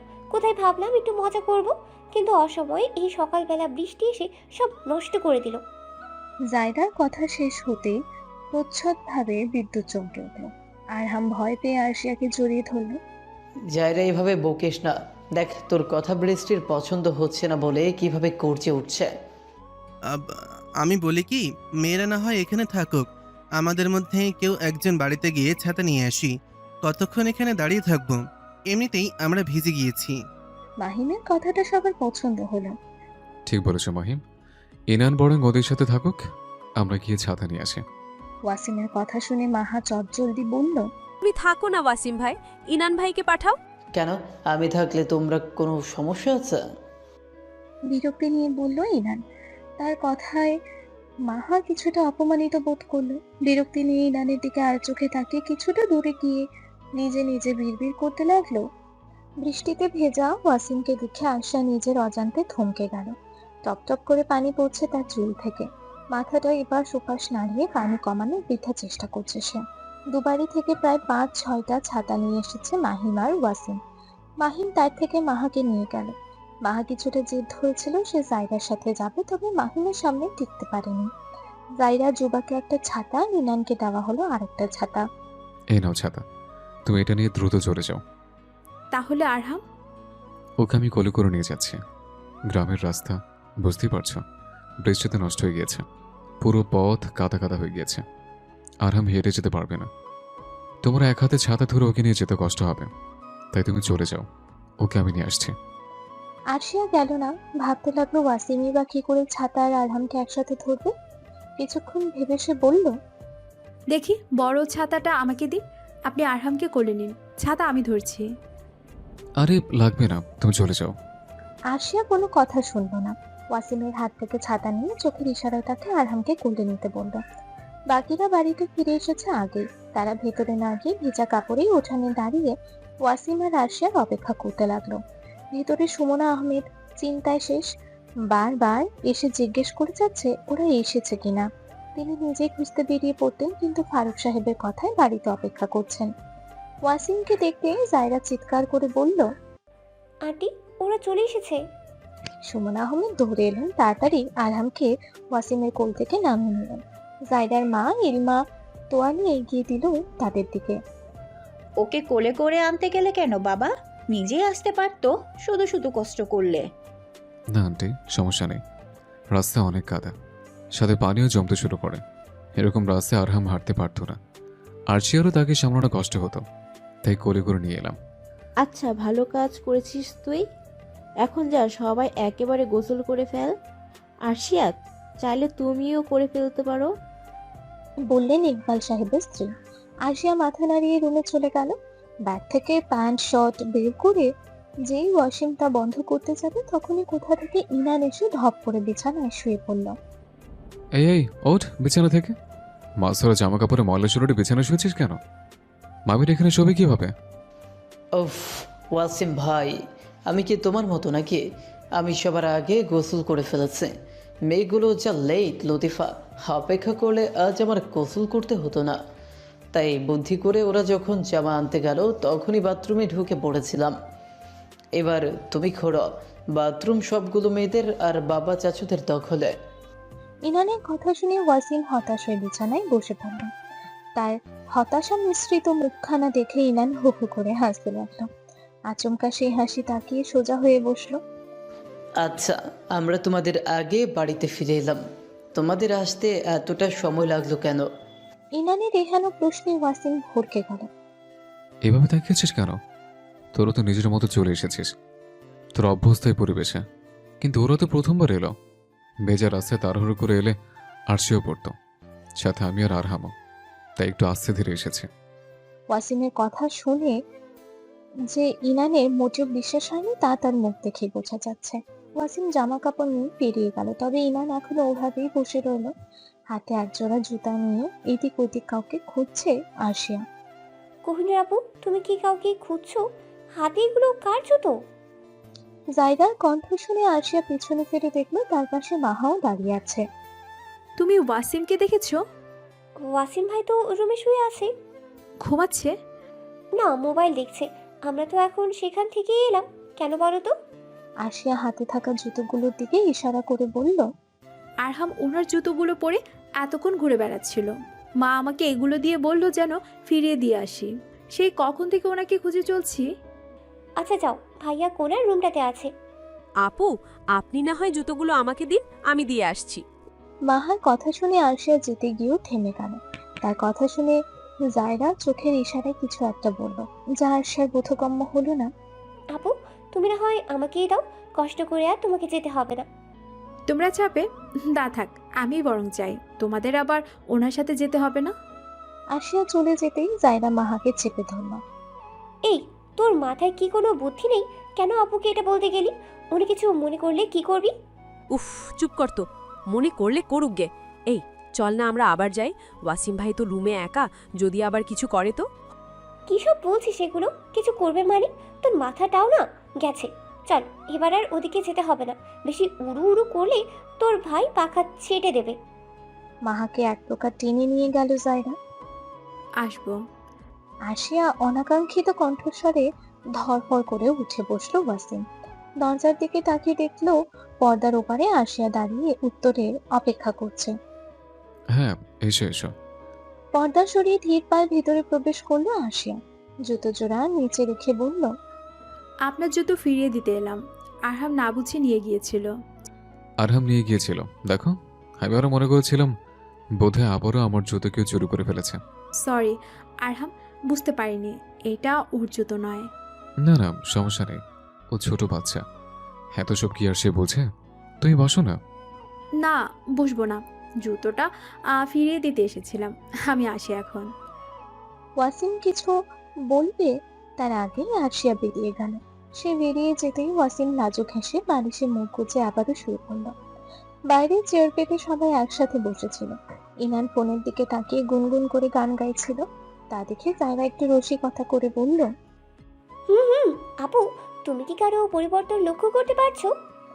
জায়রার এমন কথায় সবাই থমকে গেল। ওয়াসিম থম মেরে জায়রার দিকে তাকালো। ইনান ফোন চালানো বন্ধ করে আর চোখে তাকালো। পরিবর্তন? কার আবার পরিবর্তন দেখবো? কার আবার? আমাদের ইনান ভাইয়ের। দেখছো না, কয়েকদিন ধরে আরো বেশি উড়ু উড়ু করছে। সব সময় তো গুনগুন করে গান গাইতেই থাকে। এই যেমন এখনো তো গাইছিল। তো গান গাওয়ার সাথে পরিবর্তনের কি সম্পর্ক? আরে আপু, বোঝো না কেন? এটা তো ভালো লক্ষ্য নয়। কেমন প্রেম প্রেম একটা ফিল পাচ্ছি আমি। জায়গার কথা শুনে জুবা অবাক নয়নে ইনানের দিকে তাকায়। এদিকে ইনান তো বিরক্ত। কিসব বলছিস তুই? আমার তো তাই মনে হচ্ছে। আমি সত্যিই বলছি না ইনান ভাই। ইনান ভাই, জায়রার কথা কি সত্যি? এই জায়রা, বল না, ঘটনা কি? ইনান ভাই তো এখন আরশি আপুর পেছন পেছন ঘুরঘুর করে। আমার মতো মনে হয়। আর সে আপু, কিন্তু উনি তো ভাইয়ের থেকে বয়সও বড়। ইনান ভাই কথা কি সত্যি? তোরা সে বিরক্তি নিয়ে কিছু বলতে গেল, থেমে গেল। কিছু একটা ভেবে মুচকি হেসে পায়ের উপর পা তুলে বলল, হ্যাঁ সত্যি, আমি তো ঠিকও করে ফেলেছি। প্রেম করার পর আমরা কোথায় কোথায় ঘুরতে যাব। নূর আপুও জানে। এখন শুধু তাকে অফিসিয়ালি বলার পালা। কখন বলা যে বলতো? ও ওয়াসিম ভাই, তুমি চুপ করে গেলে কেন? তুমি তো আমাদের সবার বড়, তুমি কিছু আইডিয়া দাও। ইনানের কথা শুনেও ওয়াসিম কিছু বলল না, উঠে ঘরের ভিতর চলে গেল। আপু, এই নাও চকলেট। চকলেট খেতে খেতে আরেকটা চকলেট আরশিয়ার দিকে এগিয়ে দিল আরহাম। তোমাকে চকলেট কে দিয়েছে? এই যে একটা আপু আছে না, সে দিয়েছে। কে? জায়রা? জানি না, আমি গেলাম খেলতে। দৌড়ে চলে গেল আরহাম। আরশিয়া চকলেটটা একপাশে রেখে আবারও মোবাইল দেখতে লাগলো। এই নে ঢঙ্গি, চকলেট খা। জায়রার হাত থেকে চকলেটগুলো নিয়ে একটা মুখে দিয়ে মাহা জানতে চাইলো, হঠাৎ কি মনে করে চকলেট খাওয়াচ্ছিস? আমি না, ওয়াসিম ভাই কিনে দিয়েছে এগুলো। যুবা আপু নাকি চকলেট খেতে ইচ্ছে করছে, তাই ওয়াসিম ভাই পুরো এক প্যাকেট নিয়ে এসেছে। সবাইকে দেওয়ার পর যা ছিল বাকিগুলো আপু নিয়ে গিয়েছে। ওয়াসিম ভাই দিয়েছে এগুলো? খুশিতে গদগদ হয়ে বলল মাহা। আস্তে আস্তে, তোমার ওয়াসিম ভাই শুধু কিনে দিয়েছে, তাও যুবা আপুর জন্য। ভাগাভাগির কাজটা তো আমি করেছি, তাই ওয়াসিম ভাই দিয়েছে ভেবে এত খুশি হওয়ার কি ইচ্ছে নেই। মাহা বিরক্তি নিয়ে আর চোখে জায়রার দিকে তাকিয়ে বলল, চুপ কর শয়তান মেয়ে, এ তো সত্যি কথা তোকে কে বলতে বলেছে? তোমার কাছে লাইন বাই লাইন না বললে তো আবার সমস্যা। তখন তোমার মনের ভেতরে প্রজাপতি আরো বেশি করে উঠবে, তখন আবার বিপদ। কি হলো ওয়াসিম ভাই, মন টন খারাপ নাকি? ইনানের কথায় ওয়াসিম হালকা হেসে কাপড় নামাতে নামাতে বলল, মন খারাপ হবে কেন ইনান? মন খারাপের মতো কিছু হয়েছে নাকি? সেটা তো তুমিই ভালো জানো, কিন্তু কয়েকদিন ধরে দেখছি তুমি কেমন যেন চুপচাপ হয়ে গেছো, আমার থেকে দূরে দূরে থাকছো। ঘটনা তো আমার কাছে সুবিধার লাগছে না। ওয়াসিম একবার ইনানের দিকে তাকিয়ে নিচে যেতে যেতে বলল, আমার কিছু হয়নি ইনান, তুমি বেশি ভাবছো বলে এরকম লাগছে। ইনান ওয়াসিমের পেছন পেছন গেল না। ওয়াসিম নেমে যেতেই সে ফিক করে হেসে দিল, তারপর শীষ বাজাতে বাজাতে নিচে নেমে এলো। তুমি কি চারুকলার ছাত্র নাকি? নিচে বসে জুবাই প্র্যাকটিক্যাল খাতায় চিত্র আঁকছিল আরশিয়া। জুবাই এবার এইচএসসি পরীক্ষা দেবে, চিত্র নিয়ে সে ভীষণ চিন্তায় ছিল। যা দেখে সুমন আহমেদ বললেন খাতাগুলো যেন আরশিয়াকে দেয়, সে এঁকে দেবে। জুবা অনেক করে অনুরোধ করায় আরশিয়া আর না বলতে পারেনি। সকাল হতেই সে বসে পড়েছে আঁকার জন্য। ওয়াসিমের কণ্ঠ শুনে আরশিয়া সোজা হয়ে বসলো। ওয়াসিম তখন উঁকুঝুঁকি দিয়ে আরশিয়ার আঁকা দেখতে ব্যস্ত। না, আমি রসায়ন নিয়ে পড়ছি। বাহ, তুমি তো খুব সুন্দর আঁকতে জানো। আমি তো আরো ভেবেছিলাম তুমি চারুকলা নিয়ে পড়ছো। কেন, ছবি কি শুধু চারুকলার স্টুডেন্টই আঁকতে পারে, বাকিরা কি পারে না? খাতা বন্ধ করে বলল আরশিয়া। না না, আমি তা কখন বললাম? ওটা তো আমার শুধু মনে হয়েছিল। আচ্ছা, তুমি কোন বিশ্ববিদ্যালয়ে পড়ো? এতদিন হয়ে গেল, এটা তো এখন আমি জানলামই না। আরশিয়া সবকিছু গুছিয়ে উঠে দাঁড়ালো, মুচকি হেসে বলল, চট্টগ্রাম বিশ্ববিদ্যালয়ে। আরশিয়ার কথা শুনে ওয়াসিম যে শক খেয়েছে তা তার মুখভঙ্গি দেখে বোঝা যাচ্ছে। আরশিয়া মনে মনে মজা পেল, তা প্রকাশ করলো না। সত্যি বলছো নাকি মজা করছো? আমি আপনার সাথে মজা করতে যাব কেন? এটা কি মজা করার বিষয়? তুমি আমি একই ভার্সিটিতে পড়ি, অথচ এতদিনে একবার আমাদের দেখা হলো না। কি অদ্ভুত। ভার্সিটিতে আমরা ছাড়াও হাজার হাজার শিক্ষার্থী আছে, সেই সাথে আমাদের ডিপার্টমেন্টও আলাদা, আর দেখা হলেও বাকি। তখন না আমি আপনাকে চিনতাম, না আপনি আমাকে। তুমি তো প্রথম থেকেই জানতে আমরা একই ভার্সিটিতে, তাহলে আগে বলনি কেন? সেদিনও তো বলনি। এমনিতে বলেই আরশিয়া হাসতে হাসতে আবারও জুবার খোঁজে বেরিয়ে গেল। এদিকে ওয়াসিম এখনো তবদা খেয়ে দাঁড়িয়ে আছে। রাতে খাওয়া শেষে আরশিয়া একাই রুমে শুয়ে ফোন দেখছিল। তার মা ভাই বাইরে আছে। সে যেই ফোন বন্ধ করতে যাবে তখন কোথা থেকে যেন জায়রা চলে এলো। আরে যাইরা যে এই সময় এখানে ঘুমাওনি যে এখনো? বসো। আরশিয়া একটু সরে গিয়ে জায়গা করে দিল বসার জন্য, কিন্তু সে বসলো না, উল্টো জায়রাকে টেনে শোয়া থেকে তুলে দিল। আরে আরে কি করছো কি? আপু তাড়াতাড়ি ওঠো, এখন ঘুমানো যাবে না। এই না ও না, তাড়াতাড়ি বিছানা থেকে নেমে এসো।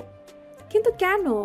কিছুক্ষণ আগেই না এলাম, এখন আবার কোথায় নিয়ে যাচ্ছ? আরে তুমি এসো, দেখতে পাবে। আরশিয়াকে এক প্রকার টেনে নিয়ে গেল জায়রা। এই নিয়ে এলো তাকে ইনানের রুমে। এখানে এসে সে দেখলো বাড়ির সব বাচ্চা কাচ্চারা আগে থেকেই উপস্থিত, এমনকি আরামও তাদের সাথে বসে আছে। সবার মাঝে মাহাকে দেখে আয়শা একটু অবাক হলো, কিছু বললো না। ভাবলো হয়তো দু পরিবারের সম্পর্ক অনেক গভীর, যা সে জানে না, তাই হয়তো এত রাতেও মাহা এখানেই আছে। ইনান ভাই এবার শুরু করো, আমি আপুকে নিয়ে এসেছি। কি করছো তোমরা, আমাকে একটু বলবে? আপনি যদি সারাদিন রুমে বসে থাকেন তাহলে জানবেন কেমন করে কি হচ্ছে। আমরা এখন সবাই মিলে মুভি দেখব। আমরা যখনই সবাই একসাথে হই তখনই এভাবে রাত জেগে মুভি দেখে। এবার একটু দেরি হয়ে গিয়েছে, তবে ব্যাপার না। বলল ইনান। আপু তুমি আমার পাশে বসো। জায়রা এবং জুবার মাঝখানে বসলো আরশিয়া। জায়রার পাশে ওয়াসিম বসে আছে আগে থেকে। মাহা উঠে ওয়াসিমের সামনে বসতে চাইলেও সবার আড়ালে জায়রাটা হতে হাত চেপে পুনরায় বসিয়ে দিল। প্রজেক্টর ঠিক করেই ইনান লাইট বন্ধ করে নিজের জায়গায় বসে পড়ল। শুরুতে আরশিয়া মনে করেছিল হয়তো কোনো সাধারণ মুভি, কিন্তু আধা ঘন্টা যাওয়ার পরে সে বুঝতে পারল এটা একটা হরর মুভি। বুঝতে পেরে সে কোনো কথা না বলে নীরবে উঠে দাঁড়াতেই জায়রা ক্ষীণস্বরে বলে উঠল, আরে আপু তুমি দাঁড়িয়ে পড়লে কেন? জায়রা, আমার অনেক ঘুম পাচ্ছে। আরহামকেও দেখো কেমন ঝিমাচ্ছে। তোমরাই বরং দেখো, আমরা ঘুমাতে চলে যাই। কি বলো আপু, মাত্রই তো এলে, আর একটু থাকো না। না বাবা, তোমরাই দেখো, আমি হরর মুভি দেখি না। ও তাহলে এই ব্যাপার। আমি নুরাপু, আপনি ভূতের ভয়ের কারণে চলে যাচ্ছেন তাই না? হাসতে হাসতে বলল ইনান। তার কথার বিপরীতে আশিয়া কিছু বলবে তার আগে ওয়াসিম শান্ত কণ্ঠে বলল, এভাবে হাসার কি আছে ইরান? ওনার হয়তো হরর মুভি ভালো লাগে না। সবার টেস্ট তো আর একই ধরনের না। আর এখন বেশ রাতও হয়েছে, আর আমের ঘুমও পাচ্ছে। ও বারবার আমার কাঁধে হেলে পড়ছে। আরশিয়া, তুমি বরং আরামকে নিয়ে ঘুমোতে চলে যাও। ঘুমেলে জোর করে বসে থাকার দরকার নেই। ওয়াসিমের কথায় আশিয়া গোপনে একটা স্বস্তির নিঃশ্বাস নিল। দ্রুত আরহামকে নিয়ে রুমে গিয়ে শুয়ে পড়ল। অবশ্যই ইনান খুব একটা ভুল বলেনি, আসলেই সে ভূতকে ভয় পায়। মনে মনে ওয়াসিমকে একটা ধন্যবাদ দিল অজান্তেই তাকে সাহায্য করার জন্য। এদিকে আশিয়া যেতেই মাহা বিরক্তি নিয়ে বলল, এই আপুটাও না সব কিছুতেই ওনার গাঁইগুই থাকবেই, অদ্ভুত। জায়রা, তুই কেন শুধু শুধু ওনাকে ডেকে আনতে গেলি? আমরা ছিলাম তো বেশ ছিলাম। আগে কি আমরা রাত জেগে মুভি দেখিনি? পুরো মজাটাই নষ্ট করে দিল। মাহা, উনি তোমার বড়, কাউকে সম্মান না দাও, অন্তত তার পিছে আজে বাজে কথা বলো না। গম্ভীর কণ্ঠে বলল ইনান। ইরান, ওয়াসিম থামিয়ে দিল তাকে, তারপর শান্ত কণ্ঠে বলল, মাহা, সবারই তো সমস্যা থাকে, আর সেটা বুঝতে হয়। তার সমস্যা হচ্ছে, তাই সে চলে গেছে। আমাদের তো আর দেখতে মানা করে যায়নি। তোমার দেখতে ইচ্ছে হলে দেখো। আর সে কি তোমাকে বারণ করেছে? ইরান, চালু কর, তাড়াতাড়ি দেখি ঘুমাতে হবে। ইনান পুনরায় মুভি চালু করলো। তবে আজ আর তাদের সম্পূর্ণ দেখা হলো না। ঘুম পাখি তাদের চোখে এমন ভাবে ঝেঁকে বসেছে যে চোখ খুলে রাখা দায় হয়ে গিয়েছিল। তাই সব কোনোভাবে বন্ধ করে সবাই ঘুমাতে চলে গেল। কারেন্ট না থাকার কারণে সবাই বাইরে ঘোরাঘুরি করছে। পিচ্চি বাচ্চাগুলো বল নিয়ে খেলা করছে। বাড়ির মা চাচিরা একসাথে বসে সংসারের আলাপ করছে। বড় বাচ্চারা সবাই একসাথে বসে যে যার মতো মোবাইল দেখছে। আরশিয়া ফোনে গল্প করছিল। আচমকা জায়রা বলে বসলো, কোহিনুর আপু তোমার বয়ফ্রেন্ড আছে? জায়রার আচমকা প্রশ্ন শুনে সবাই তবদা খেয়ে গেল। আরশিয়া তো একেবারে থমকে গেল, আর চোখে সবাইকে পরখ করে দেখলো সবাই তার দিকে অদ্ভুত দৃষ্টিতে তাকিয়ে আছে। যা বুঝতে পেরে সে কিছুটা বিব্রত হলো। নড়ে চড়ে আরশিয়া বলল, এ কেমন প্রশ্ন জায়রা? আরে আপু বলো না, আমরা আমরাই তো। সত্যি বলছি, কাউকে বলবো না। না, আমার এরকম কিচ্ছু নেই। এসব রিলেশন আমার ভালো লাগে না। যে সম্পর্কের কোনো নিশ্চয়তা নেই সেই সম্পর্কে জড়িয়ে কি লাভ? আমার কাছে মনে হয় শুধু শুধু সময় নষ্ট। আরে ইনান ভাই, এবার তোমার কি হবে? কোহিনুর আপু তো শুরুর আগেই তোমাকে ছ্যাঁকা দিয়ে দিল। একটু ঢং করে খোঁচা দিয়ে বলল জায়রা। তার কথা শুনে উল্টো ইনানও নাটকীয়ভাবে বলল, আপু, আপনি এটা ঠিক করেননি। এইভাবে কিছু করার আগেই আমার মাসুম দিলটাকে ভেঙে টুকরো টুকরো করে দিলেন। এবার তো আমাকে প্রেমিক প্রেমিক ভাব থেকে বেরিয়ে দেবদাস চরিত্রে ঢুকতে হবে। তাদের নাটকীয়তা দেখে সবাই হেসে উঠল, এমনকি আরশিয়াও, কারণ সে জানে ইরান তার সাথে মজা করছে। এতটুকু বোঝার ক্ষমতা তার আছে। এইভাবে আর কতক্ষণ ফোন চালানো যায়? ইনান ভাই, একটা গান ধরো তো।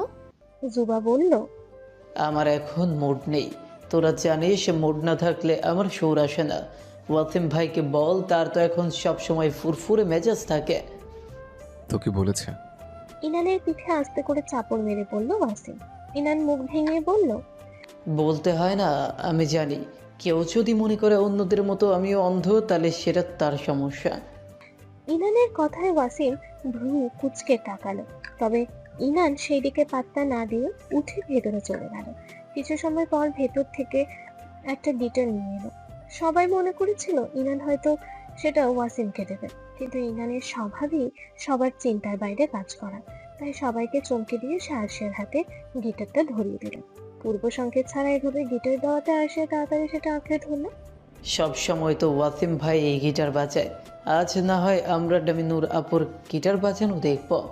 সব সময় আগে জিনিস কি আর জমে? কি বলিস তোরা? তোমার আইডিয়া কিন্তু দারুণ। খুশি হয়ে বলল জুবা। মাম্মি, সবাই এইদিকে চলে এসো। ওয়াসিম ভাই আর কোহিনুর আপু আমাদের ফ্রিতে কনসার্টের ফিল দিবে। এই সুযোগ মিস করতে না চাইলে তাড়াতাড়ি চলে এসো। ইনানের বলতে দেরি, কিন্তু সাবার আসতে দেরি নেই। মুহূর্তেই সবাই তাদেরকে ঘিরে বসে পড়ল। তোমার নামের রোদ্দুরে আমি ডুবেছি সমুদ্রে, জানি না যাব কদ্দূরে এখনো।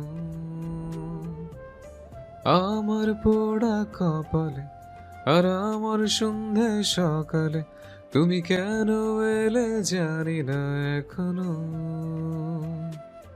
ফন্দিয়াতে মন পালাবা,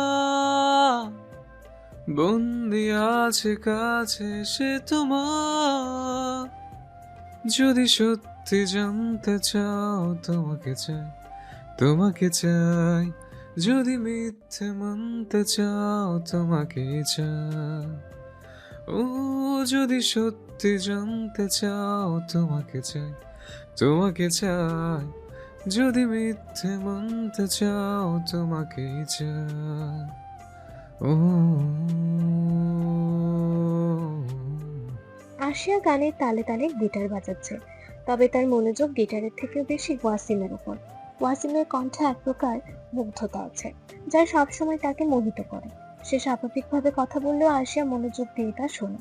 নিজের অজান্তেই তার অবচেতন মন বারবার চায় ওয়াসিমের কণ্ঠ শুনতে। এমনিতেই সে ওয়াসিমের কণ্ঠ শুনে মুগ্ধ হয়ে গিয়েছিল। এখন সেই কণ্ঠে গান শুনে সে একেবারে গলে গিয়েছে। তার মনে হচ্ছে সে বুঝি আর এই পৃথিবীতে নেই। গান শেষ হতেই সবাই তালি দিয়ে উঠল। সবাই ওয়াসিমের প্রশংসা করলেও তার থেকে বেশি প্রশংসা করেছে আরশিয়া, যা দেখে ইনান মজা করে বলল, ব্যাপার কি? মনে হচ্ছে ওয়াসিম ভাইয়ের প্রশংসায় বুঝি এবার ভাগ পড়ল। এইভাবে দামিনুর আপুকে প্রশংসা করে গেলে ওয়াসিম ভাই তো কান্না করে দিবে। চুপ কর বদমাইশ। আমি কি ছোট বাচ্চা নাকি যে কান্না শুরু করে দেব? কানলেও বাকি, আমরা তো কোহিনুরের প্রশংসা বেশি করব। ওয়াসিমের গান তো আমরা আগে থেকেই শুনে আসছি, আমরা তো জানি ওর গানের গলা কেমন, কিন্তু আমাদের এই টুকটুকিটা যে এত ভালো গিটার বাজাতে পারে তা কি আগে জানতাম? আরশিয়ার মাথায় হাত বুলিয়ে বলল ইনানের মা। তাহলে আমাকে ধন্যবাদ দাও। দামিনুর আপুর এই কোণটা তোমাদের সামনে তো আমিই এনেছি, সেই হিসেবে আমারও তো কিছু পাওনা আছে। যা বদমাস ছেলে, সব সময় নিজের লাভ খুঁজে। ইনানের হাতে হালকা চাপড় দিয়ে বলল তার মা।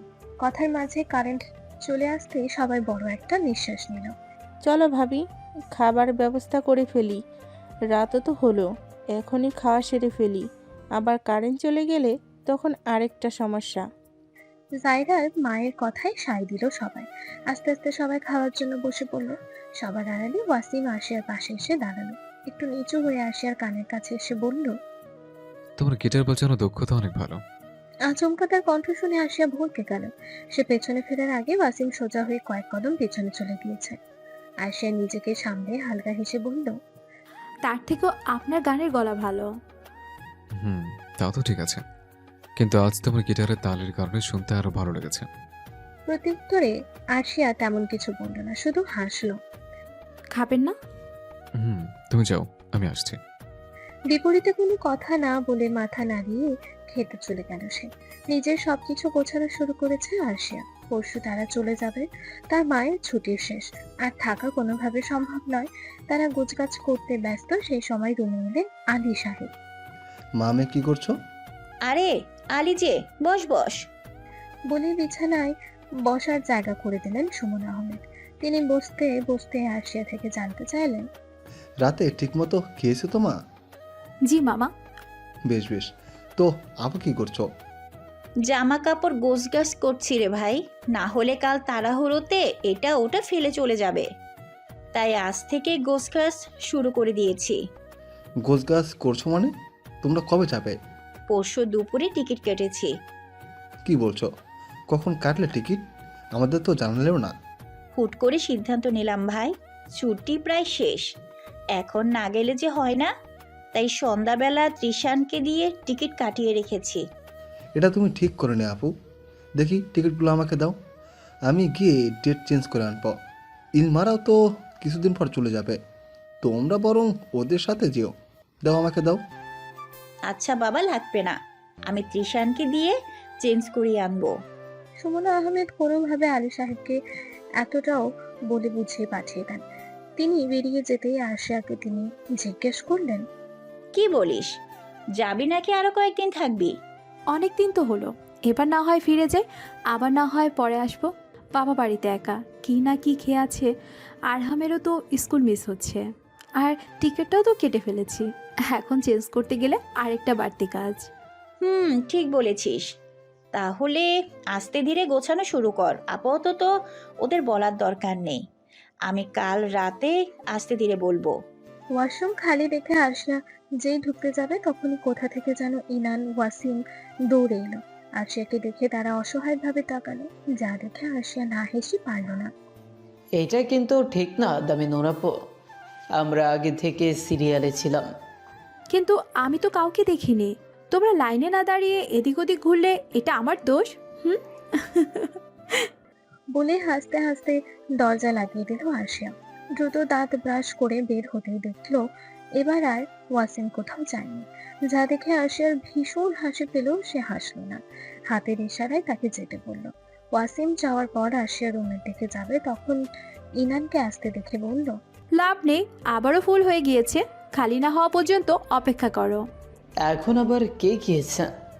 হতাশ হয়ে জানতে চাইল ইনান। ওয়াসিম। কি ভাই এইভাবে আমাকে ধোকা দিতে পারলো? তুমি চারিদিকে ঘুরে বেড়ালে আজ আর যেতে পারবে না, তাই কাজ শেষ না হওয়া পর্যন্ত দাঁড়িয়ে থাকো। আরশিয়ার কথায় বাধ্য ছেলের মতো পালন করলো ইনান। ওয়াসিম বের হতেই একদণ্ড দেরি না করে ঢুকে পড়ল সে। সুমন আহমেদ না বললেও আলী সাহেব থেকে সবাই জেনে গিয়েছে আরশিয়ারা আগামীকাল চলে যাবে, যা শুনে সবাই নানাভাবে তাদের যেতে বারণ করছে। আরশিয়াকে পিচ্চিগুলো সবাই ঘিরে রেখেছে, যেন সে কোনো দোষী। তাদের শর্ত না মানলে তাকে এই জেল থেকে ছাড়া হবে না। জায়রা তো একেবারে চিপকে বসে আছে আরশিয়ার সাথে।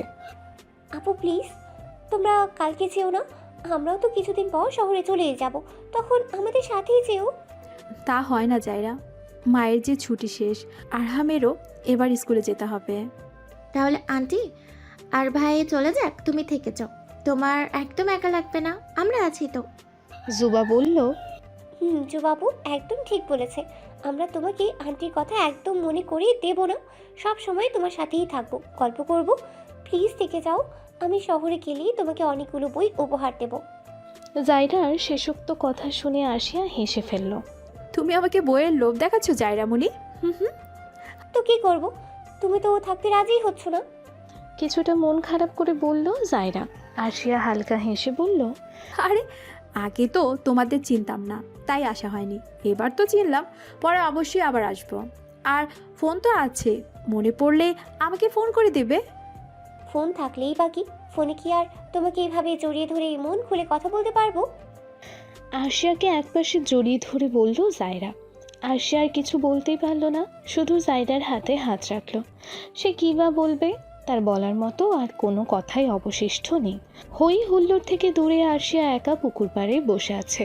আগে পানি একদম তলানিতে থাকলেও বৃষ্টির কারণে এখন আগের তুলনায় কিছুটা পানি পূর্ণ হয়েছে। আপন মনে সেদিকেই তাকিয়েছিল সে। তোমরা নাকি কাল চলে যাবে? আবারও অনাকাঙ্ক্ষিত কণ্ঠস্বরে কেঁপে উঠল আরশিয়া। শুকনো ঢোক গিলল সে উঠে দাঁড়াবে তার আগে ওয়াসিমই তার পাশে বসে পড়ল।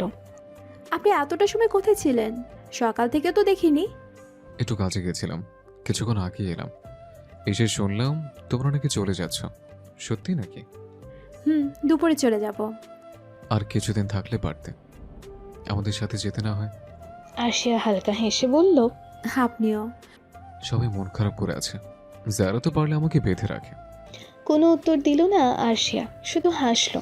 ওয়াসিম আবারও ধীর কণ্ঠে বলল, আর কি কখনো আসবে? আর কি হবে দেখা?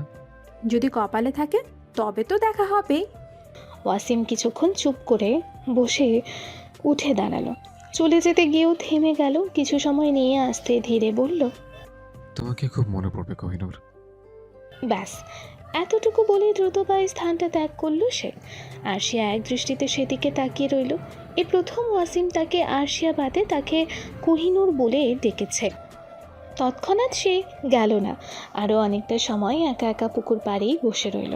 নাতনি, তোরা যে এসেছিস, আমার আত্মা কি যে শান্তি পেয়েছে তা বলে বোঝানোর মতো নয়। তোর মায়ের সাথে সেই বিয়ের আগে ভালো মতো কথা বলেছিলাম। তোকে দেখেছি তো সেই ছোট্টবেলায়, নাতিকে তো এই প্রথম দেখলাম। কত বড় হয়ে গিয়েছিস তোরা। তোরা যে আমার এই শেষ সময়ে আসবি আমি আশা করিনি। আরও আগে এলি না কেন? এই শেষ সময়েই এলি। আরও আগে আসলে তোদের সাথে আরও কিছুটা সময় কাটাতে পারতাম, তোদের আরও আদর যত্ন করতে পারতাম। এখন তো আমি বিছানাতে পড়ে আছি। আরশিয়া আরহামকে জড়িয়ে ধরে কাঁপা কাঁপা কণ্ঠে কথাগুলো বললেন মামা নানু। এইভাবে বলো না নানু, তুমি তো আমাদের অনেক আদর যত্ন করেছো, সবাই কত খেয়াল রেখেছে। তুমি চিন্তা করো না, তুমি সুস্থ হয়ে যাবে। আহ নাতনি, আর মিথ্যা সান্ত্বনা দিস নে। মিথ্যা সান্ত্বনা শুনলে যে বাঁচার ইচ্ছে আরো বেড়ে যায় রে মা। যাক, তোদের সবাইকে একসাথে দেখে আমার মনটা জুড়িয়ে গিয়েছে। জামাই এলে আমি বড্ড খুশি হতাম রে। তোর বাপকে সাথে নিয়ে এলি না কেন? নানু, তুমি তো জানোই বাবার স্কুলে ছুটি নেই। সবাই চলে এলে ঘরও খালি থাকবে, তাই বাবা আসতে পারেনি। তবে তুমি ভেবো না, পরের বার অবশ্যই বাবা আসবে। পরের বার তোরা আসার আগে আমি বেঁচে থাকবো তো? না থাকলেও আমার আফসোস হবে না। মরার আগে প্রাণ জুড়িয়ে তোদের দেখে আমার আত্মা শান্তি পেয়েছে রে। এবার মরে গেলেও কোনো আফসোস থাকবে না রে। বুড়ো, তুমি আমার দামি নূরের সাথে এত কি ফিস করছো? আমার থেকে ছিনিয়ে নিতে চাইছো নাকি? রুমে ঢুকতে ঢুকতে বলল ইনান। তার কথা শুনে নানু অসুস্থ শরীর নিয়েও হেসে উঠল। এইভাবে হেসো না গো বুড়ো, বাকি দাঁতগুলোও পড়ে গেলে তখন আর মাংস খেতে পারবে না। এভাবে নানান কথাই ইনান নানুর মনোযোগ অন্যদিকে নিয়ে গেল। কথার মাঝে সে একবার আরশিয়ার দিকে তাকিয়ে মুচকি হাসলো। আরশিয়া বুঝতে পারলো ইনান আসলে নানুর মন থেকে মৃত্যুর চিন্তা সরানোর জন্য এসব করছে। সে একটা দীর্ঘশ্বাস নিয়ে চলে গেল। দ্রুত রাত পেরিয়ে সকাল হলো। সকাল হতেই আরশিয়া, সুমন আহমেদ সব কিছু আবারও চেক করে ভালো মতো গুছিয়ে রাখলেন। যাওয়ার আগে তাদের খাওয়ার জন্য নিয়ে যাওয়া হলো। না আন্টি, আমি ভাত খাবো না। এত ভারী খাবার খেয়ে আমি বাসে যেতে পারবো না। আমার এমনিতে বাসে যাতায়াত করতে সমস্যা হয়। একটু করে খাও মা। তোমাদের জন্যই তো সকাল থেকে এইসব মাছ মাংস রান্না করা হয়েছে। ইনানের মা বললেন, এই সুমনা, তোর মেয়েকে বল একটু কিছু খেতে। জায়রার মা বললেন, মা প্লিজ জোর করো না, তোমরা খাও, কিন্তু আমি খাবো না। তুমি তো জানো আমার দম বন্ধ লাগে। ওকে আর জোর করিস না, এমনিতে চা বিস্কিট দে, আমাদের ওতেই হবে। অতঃপর হালকা নাস্তা করে ওষুধ খেয়ে যাওয়ার জন্য প্রস্তুতি নিলেন তারা। ইনানের মা তাদের জন্য মালটা, কমলা, আচার এইসব দিল যেন গাড়িতে সমস্যা হলে খেতে পারে। আপু, তুমি আবার আসবে তো? অবশ্যই আসবো জায়রা। দামে নূর আপু আমাকে ভুলে গেলে কিন্তু আমি রাগ করব। তোমাকে কি করে ভুলি ইনান, তোমার এই দুষ্টু মিষ্টি কথাগুলোই কি ভোলা যায়। আসছি, ভালো থেকো তোমরা। তৃষান গাড়ি নিয়ে এসেছে। গাড়ি উঠে সবাইকে বিদায় দেওয়ার সময় আরশিয়া খেয়াল করলো সকাল থেকেই সে ওয়াসিমকে দেখছে না, এখনও সবার সাথে সে নেই। অজান্তেই তার মন খারাপ হয়ে গেল, তবে সেটা প্রকাশ না করে হাসি মুখে সবাইকে বিদায় জানালো। গাড়ি ছেড়ে দিয়েছে। কয়েক সেকেন্ড পরে কি মনে হতেই আরশিয়া দ্রুত পিছনে ফিরে তাকালো। সবার সাথে ওয়াসিমকে দেখে তার ঠোঁটের কোণে হাসি ফুটল। গাড়ি এগিয়ে গেল, দৃষ্টিগোচর হয়ে গেল সবাই, সাথে ওয়াসিমও। গাড়ি এসে থামলো বাস স্টেশনে। তৃষান তাদের বাসে তুলে দিয়ে বাস ছাড়ার অপেক্ষা করতে লাগলো। নির্দিষ্ট সময় বাসও ছেড়ে দেওয়া হলো। আরশিয়া সিটে হেলান দিয়ে বাইরে তাকিয়ে রইল। কিছুক্ষণ ফেলে আসার দিনগুলো নিয়ে ভাবলো, তারপর একটা দীর্ঘশ্বাস নিয়ে চোখ বন্ধ করে ঘুমানোর চেষ্টা করলো। শহরে ফিরে আসার পরের দিন আরশিয়া তার ব্যাগ থেকে জিনিসপত্র বের করছিল, তখন কাপড়ের মাঝে এক টুকরো কাগজ দেখতে পেল। তার মনে পড়ল জায়রা এটা আসার সময় তাকে দিয়েছিল। সে তাড়াহুড়ো করে ব্যাগ রেখে দিয়েছিল। কাগজটা বাইরে ভাঁজে রেখে আরশিয়া দ্রুত হাতে সব গুছিয়ে তৈরি হয়ে বেরিয়ে পড়ল আরহামকে স্কুল থেকে নিয়ে আসার জন্য। কাগজটা না হয় পরে এসে দেখবে। কেমন আছে জায়রা? বাকিরা কেমন আছে? সবাই ভালো আছে। তুমি তো আমাদের ভুলে গিয়েছো। শহরে গিয়ে তো একবারও ফোন করনি। রাগ করেছো? আরশিয়া হালকা শব্দে হেসে বলল, আরে বাচ্চা রাগ করেছে দেখছি। সরি, আমি ব্যস্ত হয়ে পড়েছিলাম, তাই ফোন করার কথা ভুলেই গিয়েছিলাম। কিন্তু তুমিও তো ফোন দাওনি। আমার নাম্বার তোমাকে বলেছিলাম না? আমি তো ছোটরা কি ফোন দেয়?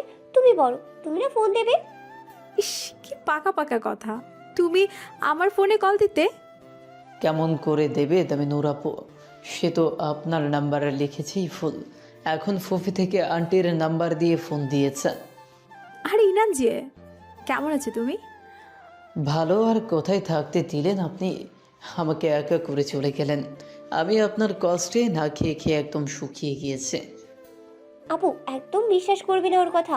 একটু আগেও মিষ্টি দিয়ে বড় বড় সাইজের 3টে পরোটা খেয়েছে। তাদের কথা শুনে আরশিয়া হাসতে লাগলো। আপু, তুমি আবার কবে আসবে? জুবা জানতে চাইল। কোনো দিন সময় পেলে আবার আসবো, কিন্তু আমি তোমাদের সাথে রাগ করেছি। আমি চলে আসার পর তোমরা কত জায়গায় ঘুরতে গিয়েছো? রাগ করার ভান করে বলল আরশিয়া। আপু, তোমাকে তো বলেছিলাম আরও কিছুদিন থাকো, কিন্তু তুমি থাকলেই না। দামে নূর আপু, তুমি একদম মন খারাপ করো না। পরের বার আমি আর তুমি মিলে ওদেরকে ছাড়া সুন্দর সুন্দর সব জায়গায় যাব। রোম্যান্টিক কিউট ছবিও তুলব। সাথে অন্য একজনকেও নিয়ে যাওয়া যায়, তবে ফটোগ্রাফার হিসেবে। আরও কিছুক্ষণ কথা বলে আরশিয়া বলল, আচ্ছা তাহলে এখন রাখি, পরে আবার কথা হবে। সাবধানে থেকো। আচ্ছা আপু, তোমাকে খুব মিস করব। শহরে ফিরলেই তুমি আমাদের বাসায় আসবে কিন্তু। আচ্ছা আসবো, তোমরাও এসো। বেশ কয়েক মাস কেটে গিয়েছে। আরশিয়া নিজের নিত্য কর্মদিনে ফিরে এসেছে বেশ আগে। মাঝে তেমন আরও কারো সাথে কথা হয়নি তার। বেশ কিছু সপ্তাহ ধরে আরশিয়া লক্ষ্য করেছে তার মা বাবা কিছু একটা নিয়ে বেশ গম্ভীর। তাদের মাঝে যে টুকটাক কথা কাটাকাটিও হয় সেটা আরশিয়ার নজর এড়ালো না। তবে আরশিয়ার সামনে তারা সেরকম কোনো কিছুই প্রকাশ করে না, স্বাভাবিকভাবে চলাফেরা করে। তবে সে বুঝতে পারছে কোথাও একটা সমস্যা হচ্ছে। আচমকা বাবার এরকম ব্যবহার, মায়ের খিটখিটে মেজাজ আরশিয়ার সন্দেহ আরও বাড়িয়ে দিচ্ছে। মা, তোমার আর বাবার মধ্যে কি কোনো ঝামেলা হয়েছে? এরকম কথা বলছো কেন? আমরা কি ঝগড়া করেছি নাকি? সেরকমটা না, তবে আমার মনে হচ্ছে তোমাদের মধ্যে কিছু নিয়ে বাকবিতণ্ডা চলছে। মা, কোনো সমস্যা হলে আমাকে বলো প্লিজ। সেরকম কিচ্ছু না নূর, তুমি যাও। আরহাম কি করছে দেখ। আরশিয়া মায়ের কথা বিশ্বাস না করলেও আর কিছু জিজ্ঞেস করার সাহস পেল না। সে রান্নাঘরে থেকে চলে আসবে তখন সুমন আহমেদ তাকে থামিয়ে প্রশ্ন করলেন, নূর, তোমার কি কোনো পছন্দ আছে? মা, তুমি তো জানো আমার এসবে আগ্রহ নেই। তুমি তোমার বাবা আর আমার মধ্যে কার কথাকে বেশি গুরুত্ব দিবে? মা, এটা কী ধরনের প্রশ্ন? উত্তর দাও নূর, তুমি কার সিদ্ধান্তকে মেনে নেবে? আরশিয়া হতাশা ভরা নিঃশ্বাস নিয়ে বলল, মা, তোমরা দুজনই আমার কাছে খুব গুরুত্বপূর্ণ, তবে তোমাদের মধ্যে সব সময় আমি একজনকে সাপোর্ট করব না। তোমাদের কথা শুনে সময় বিবেচনায় যেটা উপযুক্ত মনে হবে আমি সেটাই মেনে নেব। মা, আমাকে নিয়ে কি তোমাদের মধ্যে কোনো ঝামেলা হয়েছে? না, সেরকম কিচ্ছু নয়, এখন তুমি যাও। হাজারটা চিন্তা করতে করতে আরশিয়া আরহামের কাছে চলে গেল। নোটস করছিল আরশিয়া, সেই সময় অপরিচিত একটা নাম্বার থেকে কল এলো। আরশিয়া ধরবে কিনা ভাবতে ভাবতে কেটে গেল, তবে মুহূর্তের মধ্যে আবারও ফিরতে কল এলো। কে বলছেন? চিনতে পারছো না? জায়রা। এত তাড়াতাড়ি চিনে ফেললি? কেমন আছো? এতদিন পরে মনে পড়লো তবে। মনে তো সবসময় পড়ে, কিন্তু ফোন কি আর দিতে পারি? তুমি কেমন আছো? এই তো বেশ আছি। কি করছো? পড়াশোনা কেমন চলছে? বাড়ির সবাই কেমন আছে? পড়াশোনা চলছে মোটামুটি, কিন্তু বাড়ির অবস্থা তো তেমন একটা ভালো না। কেন, কি হয়েছে? কিছুটা চিন্তিত স্বরে জিজ্ঞেস করলো সে। ওমা, আপু, তুমি জানো না আন্টি কিছু বলেনি? আরশিয়ার কথায় যে জায়রা অবাক হয়েছে তা তার বুঝতে মোটেও অসুবিধা হলো না। মায়ের কি কিছু বলার ছিল? জায়রা প্লিজ আমাকে একটু পরিষ্কার করে বলবে ঘটনা কি হয়েছে? আমি না এখনো ঠিক বুঝতে পারছি না আসলে সমস্যা কি। তুমি কাউকে বলবে না তো যে আমি বলেছি? সত্যি বলছি, কাউকে বলবো না। এবার বলো কি হচ্ছে।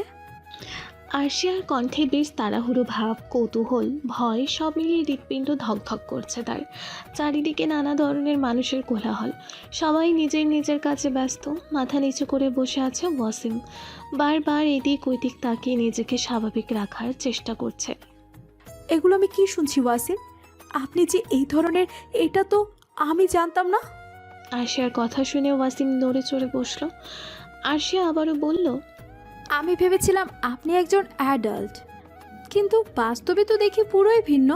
শেষ পর্যন্ত কিনা আপনি কান্না করেছেন। আরশিয়ার কথাটা শুনে ওয়াসিম বিব্রত হলো, গলা খাকিয়ে বলল, তোমাকে এসব কি বলেছে? বলেছি কেউ একজন, কিন্তু সেটা গুরুত্বপূর্ণ নয়। আপনি আমাকে আগে বিষয়টা ক্লিয়ার করুন তো। আন্দাজ করছি তোমাকে এটা জায়রা বা ইনান বলেছে, কিন্তু এটা সত্যি নয়। আমি কান্না করিনি, শুধু একটু মন খারাপ হয়েছিল। বেশ জড়তা নিয়ে বলল ওয়াসিম। আপনি আমাকে কতটুকুই বা চিনেন ওয়াসিম?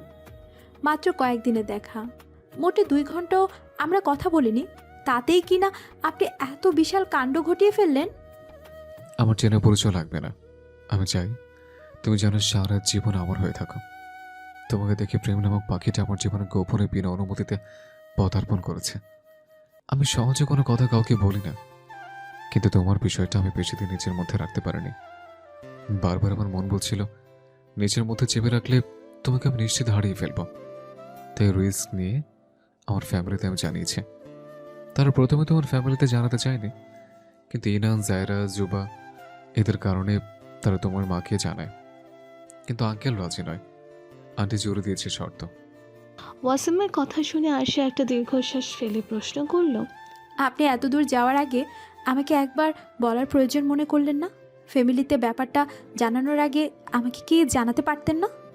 দেখো আরশিয়া, আমি প্রথমে তোমাকে রাজি করিয়ে প্রেম করে তারপর বিয়ের পর্বে যেতে চাই না। আমি সোজা পথে তোমাকে নিজের করে নিতে চাই। কিন্তু ওয়াসিম, বিষয়টা যে আরও জটিল করে ফেলেছেন আপনি। এখন যদি আমি বা আমার ফ্যামিলি রাজি না হই, তবে আমাদের মধ্যে যে সম্পর্কটা আবারও গড়তে শুরু করেছিল সেটা যে আবারও ফিকে হয়ে যাবে, ভেঙে যাবে একেবারে। আপনার সামনে দাঁড়াতো তখন আমার অস্বস্তি লাগবে। আরশিয়ার কথা শুনে ওয়াসিম অসহায়ভাবে তার দিকে তাকালো। বাবা মা দুজনকে নিয়ে বসলো আরশিয়া। সোজাসুজি ওনাদের কাছে জানতে চাইলো, ওনারা যে বিয়ের ব্যাপারে বলছে এটা আমাকে বলেননি কেন?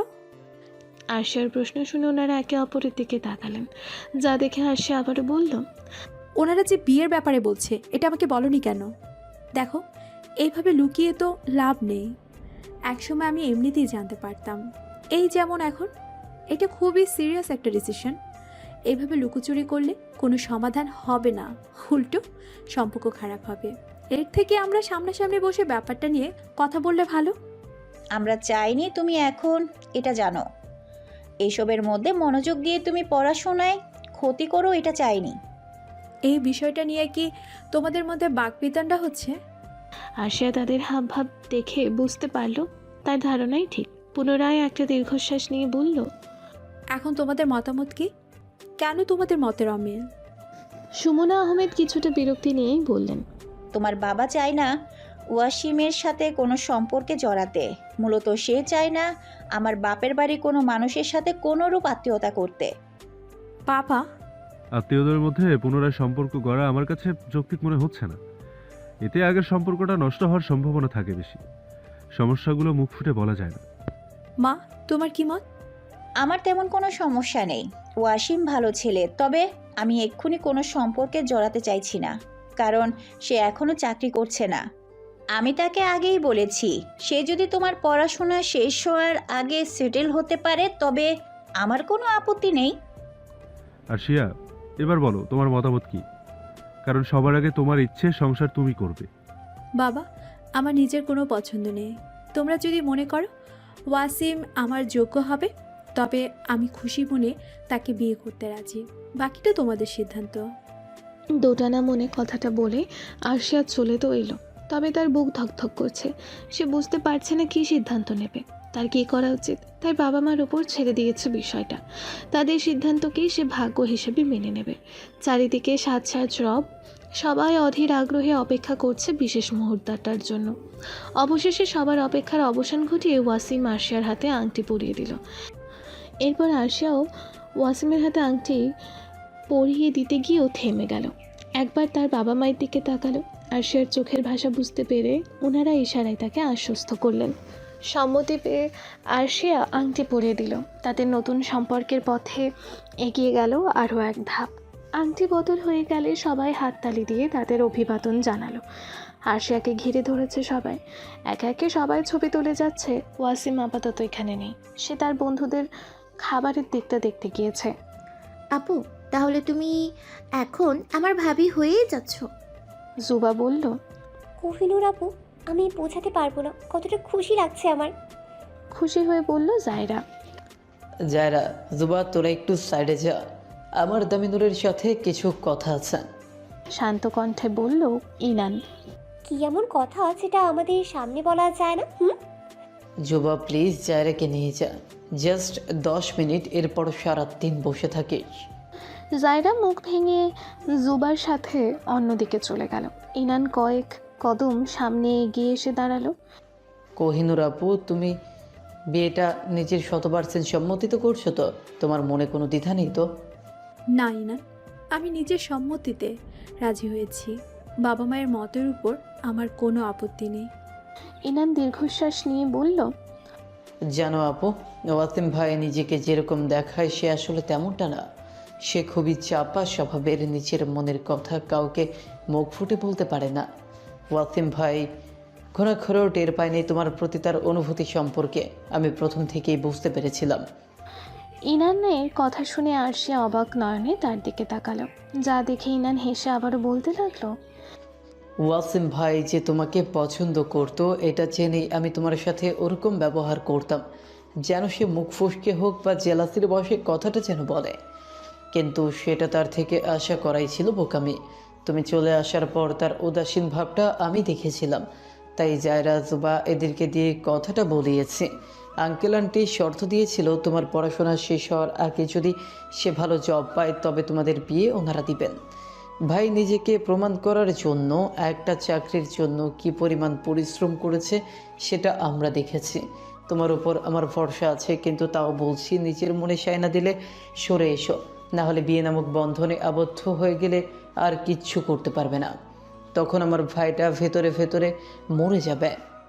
কথাগুলো বলে ইনান চলে গেলেও আরশিয়া এখন তার কথাই ভাবছে। বারবার নিজের মনকে প্রশ্ন করছে, সে কি আদৌ বিয়েতে মন থেকে মত দিয়েছে তো? কি রে ঢঙ্গি, এভাবে মুখ ফুলিয়ে বসে আছিস কেন? এঙ্গেজমেন্টের মতো অনুষ্ঠানে কই নাচবি তা না? হ্যাঁ, আমি ক্রাশের এঙ্গেজমেন্টে মন খারাপ না করে নাচবো? আমার 13 নম্বর ক্রাশটাও আধা মিঙ্গেল হয়ে গেল, এখন আমার কি হবে? কান্না কান্না ভাব করে বলল মাহা। উফ, এই মেয়ে আর তার ক্রাশ। তুমি যে 2 মিনিট পর আবারও কারোর উপর ক্রাশ নামক বাস খাবে তা আমি জানি, তাই এত ঢং না করে ওঠো, নাচবো। মাহাকে টেনে নাচার জন্য নিয়ে গেল জায়রা। মাহাও মুহূর্তেই সব ভুলে গিয়ে খুশি মনে নাচতে লাগলো। একপাশে নীরবে দাঁড়িয়ে সবার হাসি মাখা মুখ দেখছে আরশিয়া। সবাই সবকিছু ভুলে একসাথে মুহূর্তটাকে উপভোগ করছে, যা দেখে আরশিয়ার আনমনে হেসে উঠল। আরশিয়া, ওয়াসিমের ধীর কণ্ঠে বুক কেঁপে উঠল আরশিয়ার। সেই মন মাতানো কণ্ঠস্বর ফাঁকা ঢোক গিলে সে ঘাড় বাঁকিয়ে তাকালো। নীল পাঞ্জাবি সাদা পায়জামাতে ওয়াসিমকে বেশ সুদর্শন লাগছে। আরশিয়া পিটপিট করে কয়েকবার তাকে পর্যবেক্ষণ করল, যা দেখে ওয়াসিম হেসে বলল, এখনো যদি দেখে চোখের তৃষ্ণা মিটিয়ে নাও, তাহলে বিয়ের পর তো আর ফিরেও তাকাবে না। পরে দেখার জন্য কিছু অবশিষ্ট রাখো। তার কথা শুনেই আরশিয়া লজ্জা মাখা হেসে বলল, সুন্দর জিনিসকে সারা জীবন দেখলো, দেখার ইচ্ছে মেটে না। বাহ, আরশিয়া রানী যে এত রোমান্টিক তা তো জানতাম না। তা তা কোথাও থেকে রোমান্টিকতার কোচিং নিয়েছে নাকি? ওয়াসিমের কথায় আরশিয়া হালকা শব্দে হেসে উঠল, যা দেখে ওয়াসিমের হৃদয়ে প্রশান্তির ঢেউ বয়ে গেল। আরশিয়া, তুমি বিয়েতে খুশি তো? আচমকা হাসি থামিয়ে দিল আরশিয়া। ঘাড় ঘুরিয়ে সবার দিকে একবার তাকিয়ে মুখে হাসি নিয়ে বলল, খুশি, মন থেকে আমি এই বিয়েতে খুশি। আমাকে ভালোবাসতে পারবে তো তুমি? ভালোবাসা না থাকলে সংসারটা রঙহীন হয়ে যায়, ফিকে থাকে। আরশিয়া একটা দীর্ঘশ্বাস নিয়ে বলল, আমি জানি না ভবিষ্যতে কি আছে, তবে যাই হোক না কেন আমি আপনাকে আর আপনার সংসার ছেড়ে যাব না। আমাকে ভালোবাসতে শেখানোর দায়িত্বটা না হয় আপনাকেই দিলাম। আপনি প্রেমের কবিতা লিখবেন, আর সেই কবিতা পড়ে আমি কবির প্রেমে পড়ব। নেবেন তো এই গুরু দায়িত্বটা? ওয়াসিম তৃপ্তি মাখা হেসে পরম যত্নে আরশিয়ার হাত নিজের হাতের মুঠোয় নিয়ে বলল, তোমার দায়িত্বও নিলাম, সাথে তোমাকে প্রেম পাঠ শেখানোর দায়িত্বও নিলাম। তুমি যেমন আমার মনে বিনা অনুমতিতে ঢুকেছ, গোপনে প্রেম নামক অনুভূতিটা জাগিয়েছ, ঠিক তেমনই করে তোমার মনেও প্রেম বড় গোপনে হানা দেবে। আমার জীবনে যেমন প্রেম এসেছে গোপনে, তেমনি তোমার হৃদয়ে সে বড় গোপনে প্রবেশ করবে। এই প্রেম কবির প্রেমে তুমি গোপনেই পড়বে আরশিয়া, গোপনেই পড়বে।